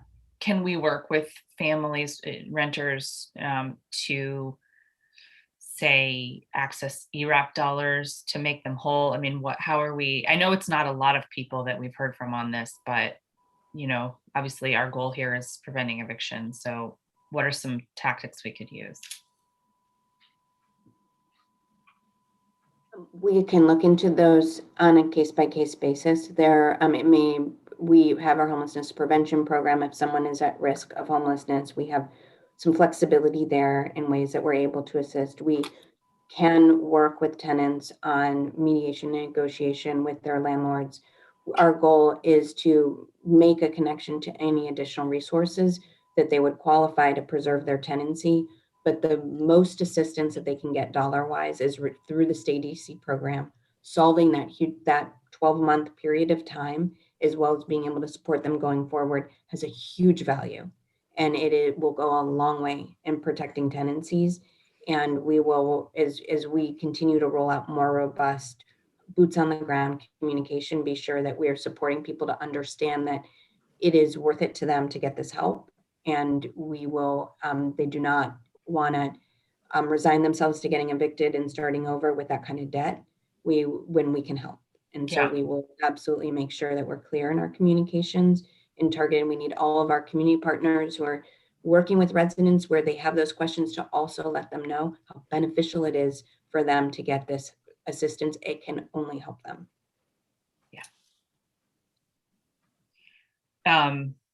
You know, I think it goes to the question that folks have asked from the beginning is if we provide all this rental assistance and then a landlord moves to evict anyway, for whatever reason, you know, how are we preventing that? How are we monitoring that? So it's something that I just want to make sure we're speaking about. And I appreciate your willingness to sort of troubleshoot that as it comes up. I think just removing that checkbox just gave me a little concern. So that is why I'm raising it. So at the special committee roundtable, we also heard testimony from 2 Ward 1 residents who took on debt in order to remain current on their rent, one from a family and one from a bank. And now they both appear to be ineligible for state DC and have to continue to pay rent and have that debt as well. How can we help people like them? I think I didn't speak to this a little bit earlier. If somebody does not have arrears, we're not able to pay debt that they took on. But if they are eligible because they're still income eligible, that rent assistance can still help them going forward. Okay. But that is it is based on what is allowed in the federal rules around this program. And you know, and that's where other credit and financial counseling may be supportive in helping people manage debt. And but it's not something that can by itself be solved through state. Sorry, I did hear your answer before, but I also just want to kind of push a little bit to say, like, as a government thinking through what the other resources we have for someone who's taken on that type of private debt, maybe the answer isn't state DC because we have federal guidelines, but what are the other agencies we can bring in to help with that? So, you know, I think that's part of the bigger picture. Yeah, fully agree. Thank you, Madam Chair. Thank you very much. We'll now turn to Councilmember Lewis George. Thank you so much, Councilmember Bonds. I wanted to hop back on here. I guess I'm not getting answers as far as like what are we willing to change about the current process based on what we're learning. And so I know we always say we are stronger together. And I agree, we're stronger together. So I'm here trying to express to you, these are the issues that I'm seeing coming up. Is there a way to fix them? And I'm like, so I just want to understand, where is their willingness to change? I've asked for an upload system that we all could upload. It says we can't do that due to audit. I'm asking for, we know we work with utility companies. Can we pay utilities directly? So that's not a burden that we have to see on our community. And I think too often we see government forms designed from an outlook of fraud prevention versus public service, or getting to yes. And I'm just not hearing, hey, council member, we're hearing you, we're hearing the feedback from the community, and we're willing to make these changes. And that's juxtaposed with the federal government's guidance that's already telling you, right? The audit is going to come from the federal government. The federal government is telling you to remove barriers. So I want to get to a place where we are hearing, hey, we heard about glitches in forms, we hear about system design, we're hearing about these things, and we're going to fix them and improve them. I understand, that Deputy Mayor Faucio, saying, we need to build confidence in the system, but first we need to have a system that inspires confidence. And that's not where we are yet. And so, we're going to promote the heck out of this program and be encouraging to people to apply, but we also need to be honest with residents that the system has challenges and can be difficult. And you're not going to hear back for 45 days, and I'm not going to sugarcoat things for my constituents, because I want them to have information grounded in reality. But so how do we, where are we in building confidence building confidence is building a system that works. And are there any changes you all are willing to make regarding the onerous amount of paperwork, the onerous system that's being in place? Or are we just saying, this is why we have it, so, figure it out? Let me quickly turn to Director Zeilinger, but just kind of coming out of this, I think there's a couple things. One, I think I took note of your issue at the call center. So we want to make sure that we get that addressed. That's definitely something that we want to make sure is clear. Also, this is something that is only possible through the federal guidance, but the time that a resident has to wait for the housing provider to reply, we're cutting that in half, from 10 days to 5 days. That is something that we're doing because the federal guidance allows us to do it.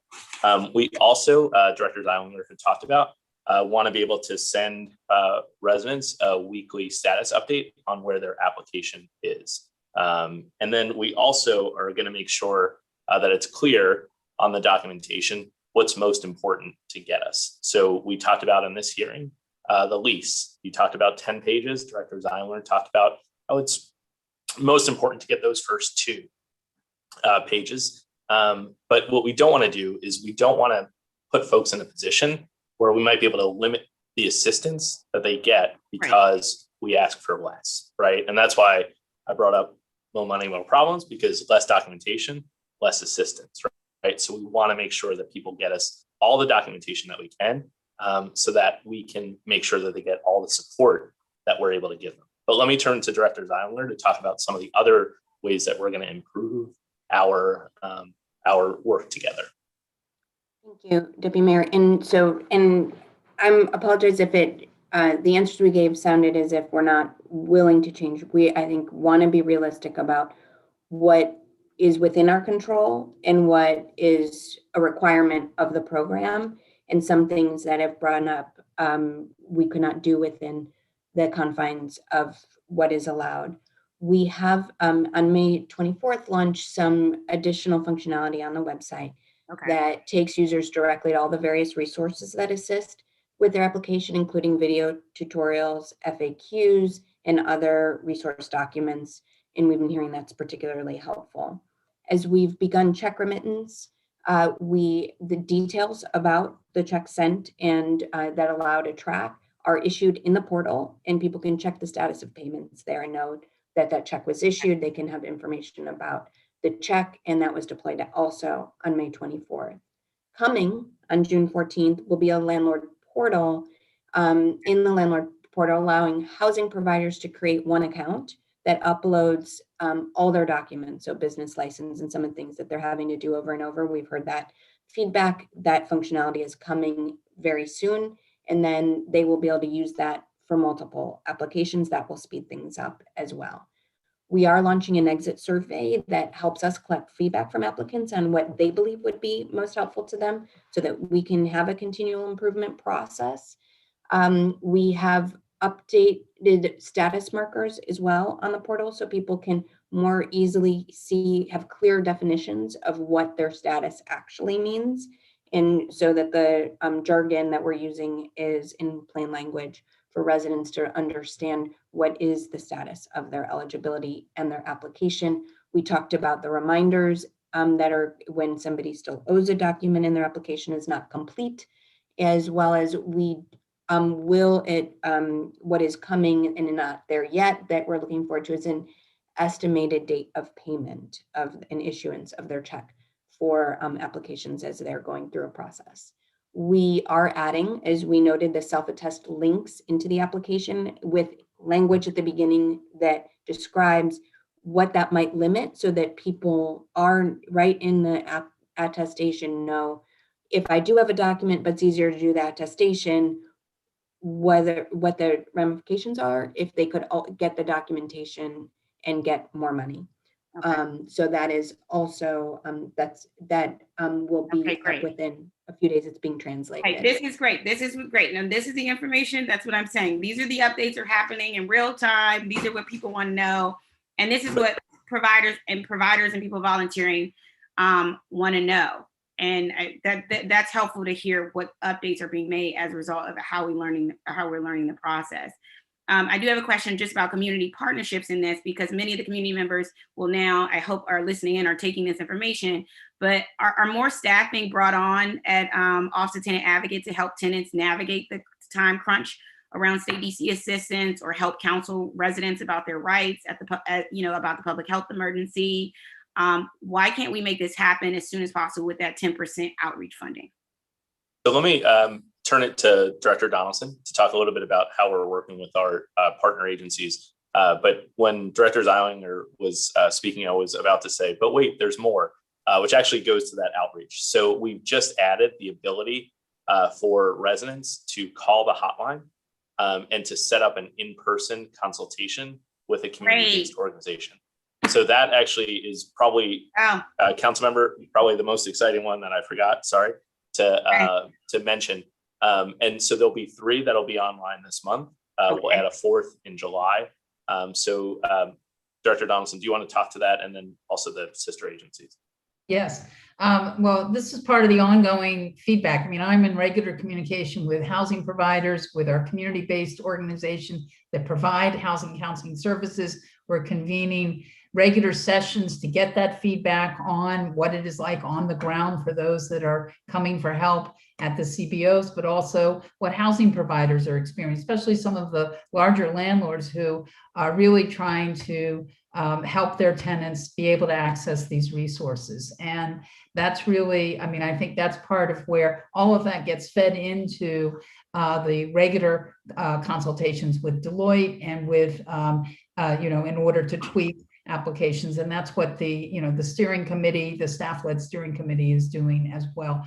Regarding other agencies, we meet frequently, the housing agency partners, everyone who is involved with particularly OTA. We've done briefings with OTA on the details of the Stay DC program and gotten their feedback. Also, there's additional funding in the mayor's budget. OTA needs more staff. They are crunched. I'm sorry, yes, council member, you will have an opportunity to hear when the mayor presents her budget. She has additional funding in there for OTA that would be eligible for staffing purposes to meet the need at this time. Okay, great. Because so I think that we're very keenly aware of that. And as I said, I think I mentioned before, the outreach contract, particularly for boots on the ground with DEMPED, that competition will close June 16th. Selection will be immediately thereafter, and we will have that going throughout the summer, which I think will be very critical to reaching our financial target. That's perfect. What it sounds like is that there's a lot of things being rolled out right now. And I know we have June 15th is coming pretty quickly, i.e. will come very quickly.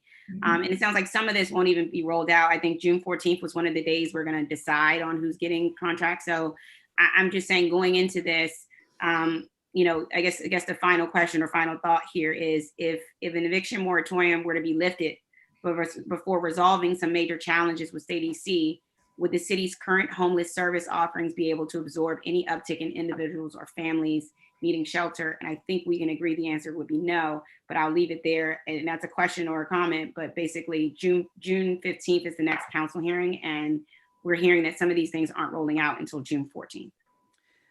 Thank you very much, Councilwoman. We'll now turn to Councilwoman Silverman. Great, thank you so much, Councilmember Bonds. Okay, and so in this round, I really want to focus on how we're going to get money out the door. So if I'm understanding you correctly, Deputy Mayor, so we have to obligate, sounds like $130 million by September 30th. And we've gotten about 9 million out the door so far. So that leaves 120 million or so in 4 months. You're already shaking your head. Where am I going wrong? Oh, so just to walk through, so Stay is our one-stop portal for residents to apply for rental assistance. But there are also other eligible programs that we can utilize this federal funding for. So as of the end of May, and we have to give a report to Treasury by June 15th, we'll show about $30 million, actually just over $30 million obligated of the 130 million. That's 10 million from Stay and 20 million from both our chat program and FRSP. So we're actually using already 30 million of the 130 million. The 10 million that you cited and I cite is actually what we've been able to process through the Stay portal. Right, but my understanding from you is that we have to obligate about 130 million in state DC dollars by Correct. September 30th, or we forfeit it, correct? We have to give it back. Sorry, Councilmember, it's a fine point, but in emergency rental assistance. So there are other programs that we run, like CHAP and FRSP, that have already had an allocation from that resource. So from the emergency rental assistance 1, we got $200 million. To your point, we need to obligate 130 million, 65% by September 30th. When we're thinking about where we are in that progress to obligate 130 million, as of yesterday, or as of May 31st, we were at 30 million obligated. So we have 100 million to go between now, between June 1 and September 30th. Okay, so that's fine. So we have 100 million, let's say, you're saying, to obligate in 4 months. So the question is, how do we do that? Because we got to up the volume. So it seems to me there's 2 ways to do that. It's either on the tenant side or on the landlord side. So let's talk a little bit about the landlord side, because all the landlords have been talking to me, and I'm sure Councilmember Bonds and Councilmember Nadeau and Councilmember Lewis George about how to make it easier. So we talked in the special committee, I guess is what it's called, that landlords want more ability to be able to file everything they like, to walk up to the line again. And my understanding is that other states are doing that. Like, for example, one of the landlords said to me, can there be building-wide eligibility in that, sort of a building that we know has a lot of low-income tenants can be eligible, sort of like how we do school lunch in a way. And then just I think one of the landlords has told me they have the tenant sign a document saying, we'll forward everything to the state DC program, but we need your signature, like we need the bare minimum to comply with the Treasury rules. So how can we what are we doing to make this easier on the landlord end, so that landlords, I heard you've improved the portal, but can we do, God, I'm blanking on the name of how we do school lunch, but it's like community eligibility, I think it's called, where if we know the building's full of people who work in the hospitality industry, Like, let's just make that building eligible and make it easier. So I know you alluded to the updates we've made to the portal, but I'll go to Director Zeilinger again, just to make it clear about how those updates to the portal actually address some of what you're referring to for the housing providers. Okay, thank you.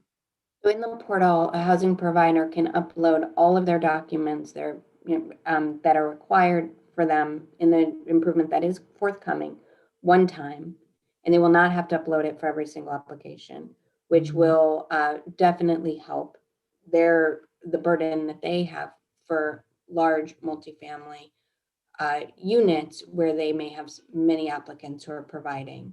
Some of the community outreach that Director Donaldson talked about earlier is designed to really help provide some of that more boots on the ground with helping the tenants and supporting landlords as well with toolkits and other things where they can help their tenants complete their end of the application. Okay, so two things I've heard directly from some of our landlords. Help me understand this.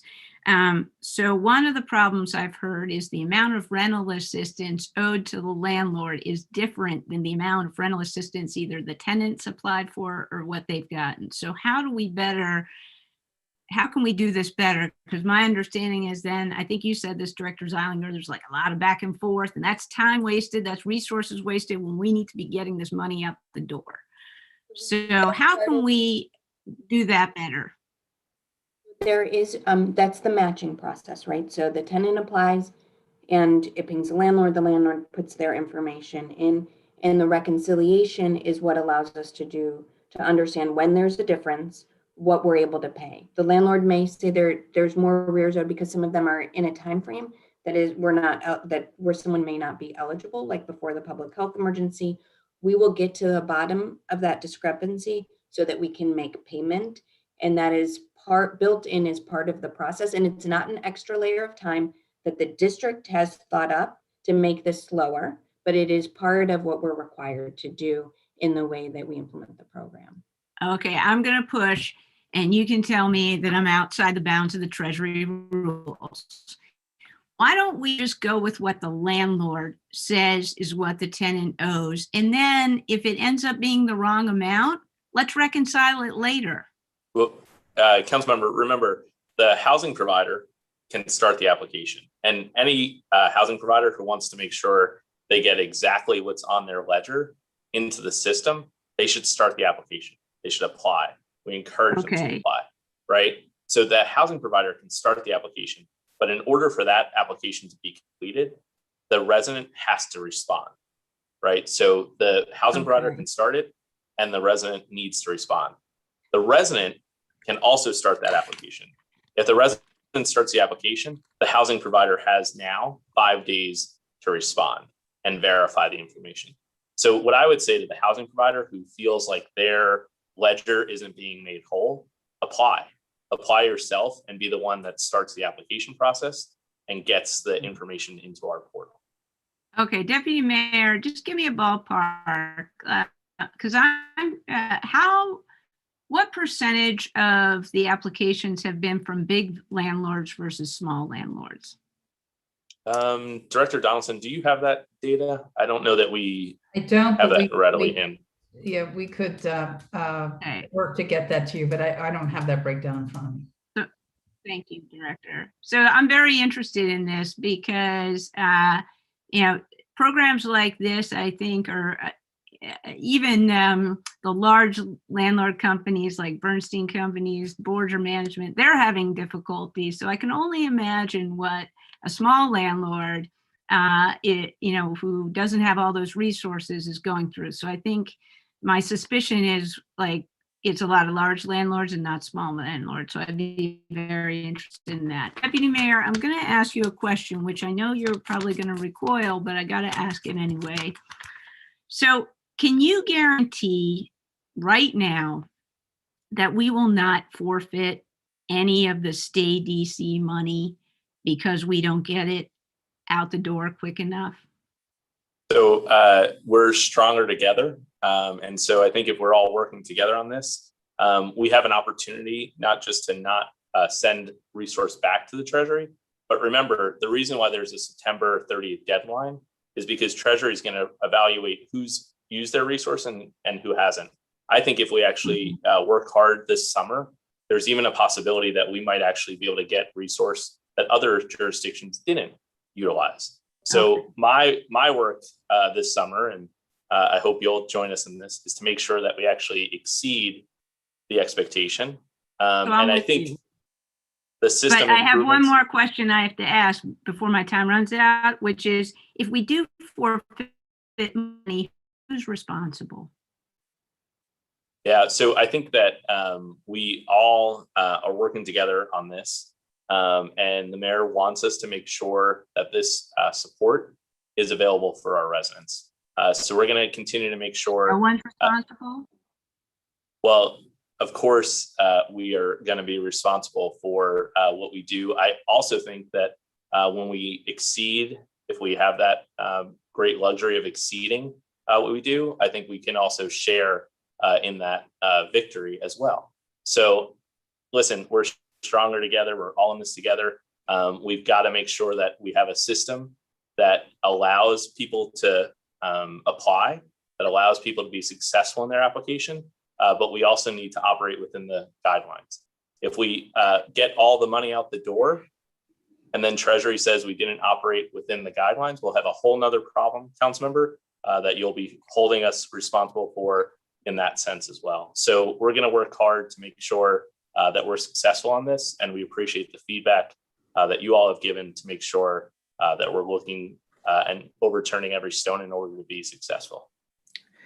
Thank you, Councilmember Silverman. I just have a couple of follow-up questions. One, what is the message that we are giving to landlords of one property and their tenant is not responsive and they are trying to do everything they can to keep from going under? What is the message that we give to them using this program?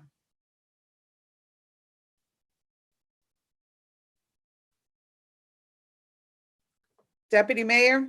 Yeah, can you elaborate on that a little bit, Councilmember? Yeah, I thought it was pretty straightforward, but if you are a landlord and you're leasing, let's say, one unit being your home, your one single family home, and your tenant is not responsive, and the landlord has filed the application, what happens? Yeah, so right now, if the housing provider is the one that starts the application, then we need the resident to respond. So right now, it actually is something that we want to make sure that we're getting word out to that renter, that an application has been started for them to get assistance. But right now, it's not able to move forward until the resident actually does respond. So then we put ourselves in a situation as a city where we have about 40% of our landlords are small landlords. That is, they own one or two single homes here and there. So what is our intention as it relates to these individuals, which are a part of our economy? I mean, what kind of message should we be giving them from the council, from the mayor's office, as to whether or not we value their participation in our economy and in providing housing for our families? No, absolutely. You're right. And I think one of the things, though, and you alluded to the data earlier, in this early data that we have, we actually see that residents are being more responsive on the housing provider generated application than the other way around. So we actually and this is where, again, we're stronger together if we each kind of respond to the application when we're asked to respond to it. So the data right now shows us that when the housing provider, again, has started that application, that the residents have actually been the ones to reply and give the information that they need to give. So we need those small and large housing providers and everything in between to make sure that they're being responsive. And what we've committed to do, Councilmember, to that point, is to make it easier for them to apply themselves, the housing provider, by updating the portal this month to make sure that they don't have to keep uploading the same document over and over again. Right now, in all candor, the way the portal is set up, a housing provider, each time they start an application, would have to provide their basic business license. We want to streamline that. And so our commitment is to make the portal more efficient so that the housing providers can step up and take advantage of this program, and then work with their resident to make sure that they fill out their part of the application. That's a federal guidance though, and we can't change that unilaterally in that the housing provider starts it and the resident must respond. And I've heard that many times, that is the regulations that we must follow. So my question is, as we think about our community, District of Columbia, the district, DC, what is it that we can do to make sure that these providers do not go under if they're not getting a response from their tenant? Is there anything that we can do? I know we had the stimulus money that we were giving out to businesses at one time. Is there any thought that we may need a similar program again so that we can preserve these residences? Because I'm sure the city does not want to be in the situation of blanket foreclosures, or a situation where we have these properties that we're left to dispose of. Of course, I know we have DOPA now. Hopefully we'll have that we can use, but what can we do really and truly? Yeah, so one of the innovative programs that Mayor Bowser launched at the end of 2020 was to support housing providers through the housing stabilization grants. We were able to use some of the CARES Act dollars in order to do that. And what we were able to do is help them to apply for their whole portfolios for what they had in arrears. I could turn to Director Donaldson. However, that would be outside of this program. We would have to find additional funding in order to support that because really the elements and the guidelines of this program wouldn't allow us to execute that kind of program with this resource. But I'll turn to Director Donaldson. That's correct, Deputy Mayor. The current federal funding, be it from HUD, be it from that we are and other assistance funds. The one thing I do want to say is that we are looking, and again awaiting some guidance. There is another fund for homeowner assistance that if they are facing foreclosure, so there is a home ownership assistance fund that the district is slated to receive $50 million, where that is a way to help with the arrearages or the consequences of, for example, a landlord who is facing foreclosure or inability to pay their mortgage because their tenant is not paying rent. So we will be stepping that up. It is again awaiting some guidance, but that's going to be the avenue that I think is going to make the most sense if we're looking at federal funds. Otherwise, as the Deputy Mayor said, it would need to be another source of funding other than the federal funding that we're receiving. Okay, so do we have information that informs us as to the number of small landlords that might be facing this cliff? We are in, thank you, Councilmember. We are in communication with associations of small landlords, both not-for-profit through CNHED and HAND and others, and also for-profit through SMOA, the Small Multifamily Owners Association, and getting data from them on the actual numbers. And that's really what we need, is that data in order to know the scope of the need and how much that is being felt. We've certainly heard some anecdotal evidence. I'm sure you did at the hearing last week, and we have also had communications directly with DHCD on that. But again, we need, I think, to get a broader sweep, but we're working to get that data because we really need to know that in order to formulate our plan for the Homeownership Assistance Fund. That requires a very detailed plan back to Treasury of how we will be meeting the need. So we need that need data particularly. So in your conversations, council members, with small landlords or with the other owners, really sharing the accurate information so that we can measure the need and be able to have the use of those dollars to address that will be absolutely critical, particularly in the next several weeks. So I encourage that, and we'll certainly continue our outreach and surveying on that as well. And we'll gladly share that data back with you.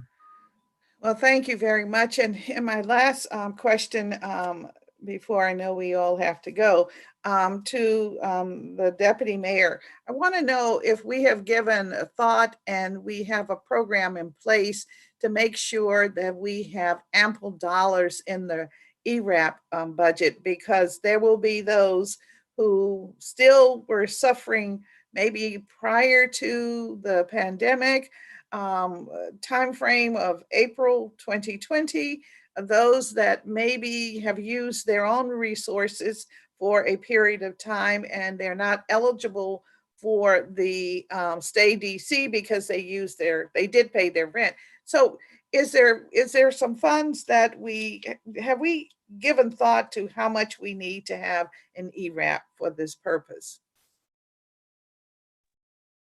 Let me ask Director Zeilinger just to talk through where we are with ERAP. Thank you, Deputy Mayor. So when the initial Treasury guidance came out, before the updated guidance, there was some question whether certain tenants would be eligible for stay DC, and if not, making sure that we would be able to assist them through ERAP. Those included people who are in assisted units, like they had rent assistance, for example, through the Housing Authority, people who are undocumented. Updated guidance from Treasury allows us to help those residents with stay DC. So we are not seeing that there are large groups of residents who are not eligible for stay DC, and the maximum amount that we can provide in rent is higher in stay DC, and the eligibility level in terms of how much you can be earning and still be eligible is also higher in stay DC. So we are really looking to that program first to assist our residents, and it can solve a lot of the arrears in housing hardship that people have experienced because of the economic impact of the pandemic. And we believe there's a lot of room to be able to support people within that program.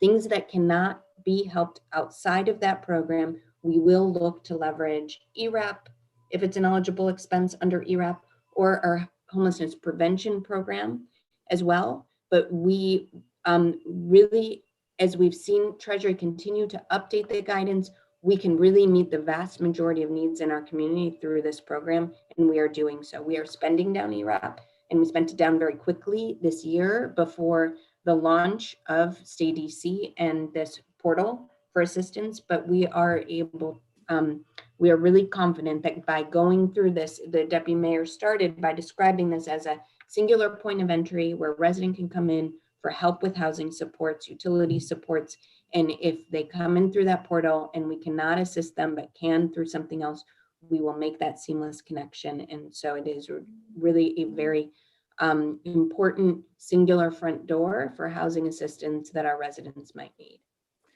Thank you very much. I'd like to turn to my co-leader this morning to see if she has any follow-up questions that she wants to put out. Thank you, Madam Chair.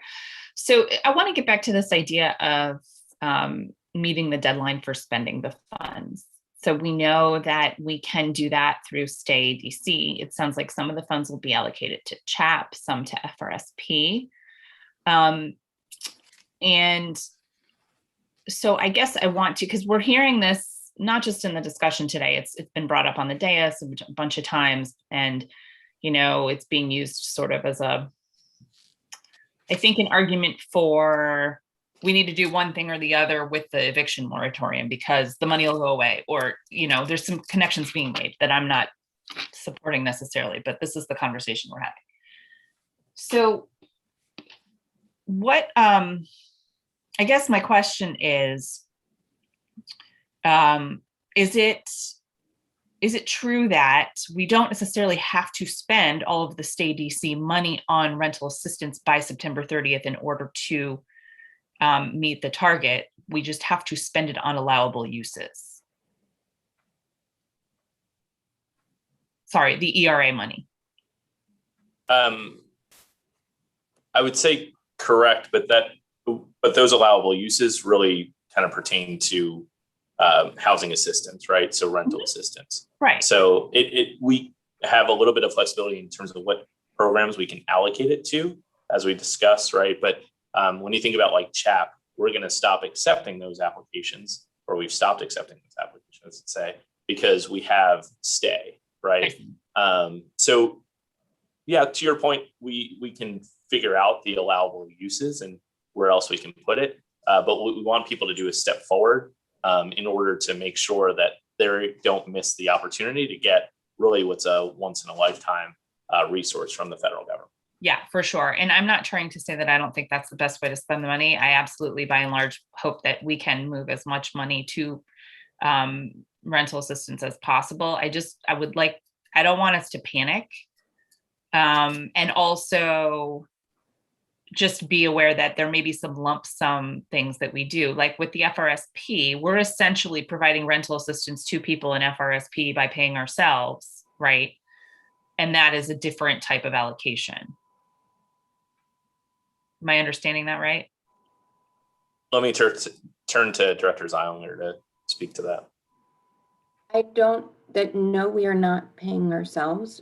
When we put money in FRSP, we're paying rent on behalf of eligible tenants who are in the FRSP program, so that we are not stopping their rent, causing them to accumulate arrears, and then go apply for state DC to get the help they need.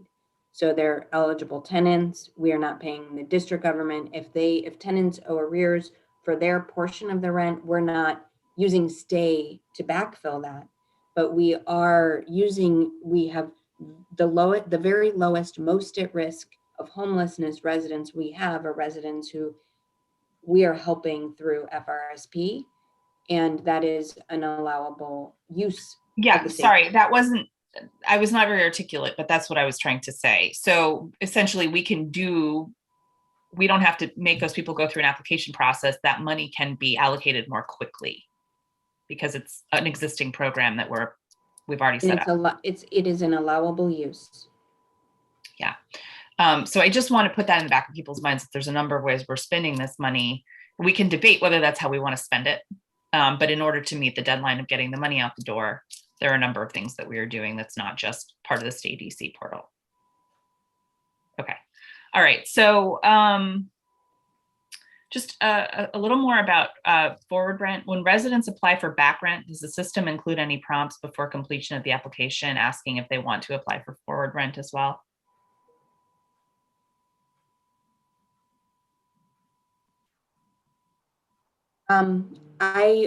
Not yet. That is something that we are working on right now. Okay. And Deputy Mayor, in your testimony, you mentioned the average processing time is currently 45 days. You're working to get it to 30. What's the current staffing level for state DC and the breakdown between processing applications and managing the call center? Why don't we get you kind of the staffing levels? I'll make sure we follow up with that. I do think that there's some of the guidance can help us reduce that time. We talked about the 10 days, which now went to 5 days for when the resident applies and the housing provider has to respond. So there are some ways that hopefully the guidance will continue to enable us to reduce that time. Right. But we think that here we are, we're actually we're just over 45 days since when we launched the program, and we know that 10 million has already gone out. So that's why we know that when we look at the application processing, it takes about 45 days. I think one of the other things, and I know Chair Bonds maybe talked about this, is that sort of matching. So the more we can really encourage everyone from the housing provider side to respond when someone applies as well, because as you mentioned, the data shows that they've kind of fallen behind where the residents are when they are asked to reply. The more quickly people respond actually helps us get the application completed as well. All of that is in our 45-day average. Great. And so do you think the current staffing levels are adequate? I think that we are constantly kind of evaluating what we need. We've talked to Director Zeilinger about what else we might be able to do.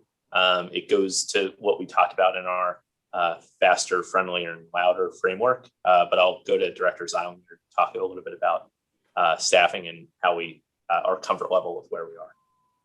So there are around 50 case managers and 50 customer care workers. The case managers are doing the eligibility, and we are in discussion about expansion to help with speeding up the process. There are certain things in the process that are going to take time, no matter how many people we have.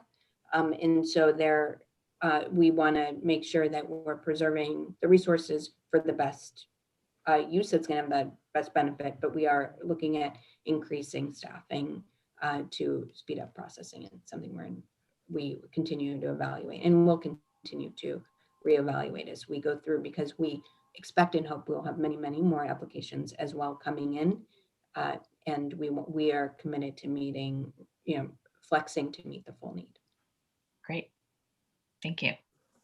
I want to talk about the housing provider portal that's been in development. Is that operational yet? That's scheduled for later this month, about 2 more weeks. And are all housing providers eligible to access the portal, or only those with a certain number of units? All housing providers can access the portal. And what types of features will it offer to help expedite the process for landlords? They'll be able to upload certain documents that are required for every application that apply to multiple units one time. Okay. I am going to just wrap with one other question, which gets to our discussion earlier about tenants accessing the program and motivating them and doing all we can to inspire them to trust us and to go through this process, so we can all have it on the record. Setting aside any other feelings that you might have about the eviction moratorium, Deputy Mayor, do you believe that removing the eviction moratorium is the best way to motivate tenants to apply for state EC? Well, just more broadly, the reason we still have the public health emergency is so that we can still access federal funds for reimbursement for critical functions related to responding to the pandemic. So we want to make sure that testing remains free for our residents. We want to make sure that vaccination remains free for our residents. However, we're coming to a point where we need to reopen the economy. And so looking at the eviction moratorium, as well as Councilmember Silverman knows about the seeking work requirement, the Biden administration has actually asked states to lift the exemption from that requirement. So I think that we're at a point where we need to talk about how we reopen our economy. And that includes obviously ending the eviction moratorium in a way that actually gives people notice before any evictions obviously can follow. That's why we have that 60-day window that the council put in. But this system is up and running. We've talked about how we have an on average turnaround in 45 days. We think that we can get that to on average about 30 days. And so the program that we have before us actually it was called Stay DC because we don't want people to be evicted. We want people to stay in DC, and we think that we have the people and the processes in place in order to help them do just that and to stave off any eviction attempt. So do you think that lifting the moratorium is motivational to tenants? Is that how we think about it? Well, I think the two items that I talked about, lifting the moratorium, I think is important to let folks realize that there is a resource to help them. We actually set up this portal before many other jurisdictions set up theirs. So Councilmember Henderson alluded to New York just setting theirs up last week. We set ours up in April in order to start taking those applications, even ahead of some of the finalized Treasury guidance. We did that because we wanted people to know that support was there. So right now, there's support. I think some of the legislative language that the council is considering or did consider last month about staving off an eviction if the person has applied, I think that's worthy language in order to make sure that people know that this resource is here. We do need to motivate folks to take advantage of this resource because I know Councilmember Silverman is going to hold us accountable if we don't spend all the resource by September 30th. That was Thank a you. nice dodge. I will yield my time back. Thank you. Thank you very much to all. This concludes our roundtable today. The hearing today was to give us a better understanding of the parameters of Stay DC program, and frankly, to receive testimony from our local government officials that are tasked with the implementation of the program. And we wanted to also get some indication of how well it's operating and what needs to be done moving forward. It also has somewhat informed us as to what are the next steps that our government and our community needs to take to make sure that we do all that we can to prevent evictions, to make landlords whole, and to keep tenants in their home, and to alleviate all of any anxiety as to what the future may lead to as a member of our important community.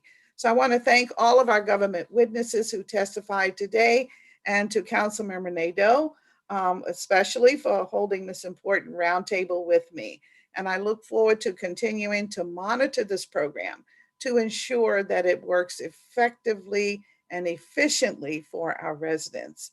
With that, I will say our next meeting of the Committee on Housing and Executive Administration will be on Friday of this week for June 4th. And we will begin our budget oversight process by hearing from our public witnesses only for the Department of Housing and Community Development, the Housing Finance Agency, the Office of Tenant Advocate, and the Rental Housing Commission. And with that, I'd like to conclude, but I will give my co-leader an opportunity to also make her conclusion. Councilmember Nadeau. Thanks, Madam Chair. Are you, you didn't want to do another round for the others present? We're just wrapping? Yes, ma'am. Okay. Nope, I don't have anything else to add. Thank you. All right, with that, the time is now 11:42 a.m. on the same day in which we started. And thank you all, and special thanks to council members Louis George and Henderson and Silverman that joined us. Thank you.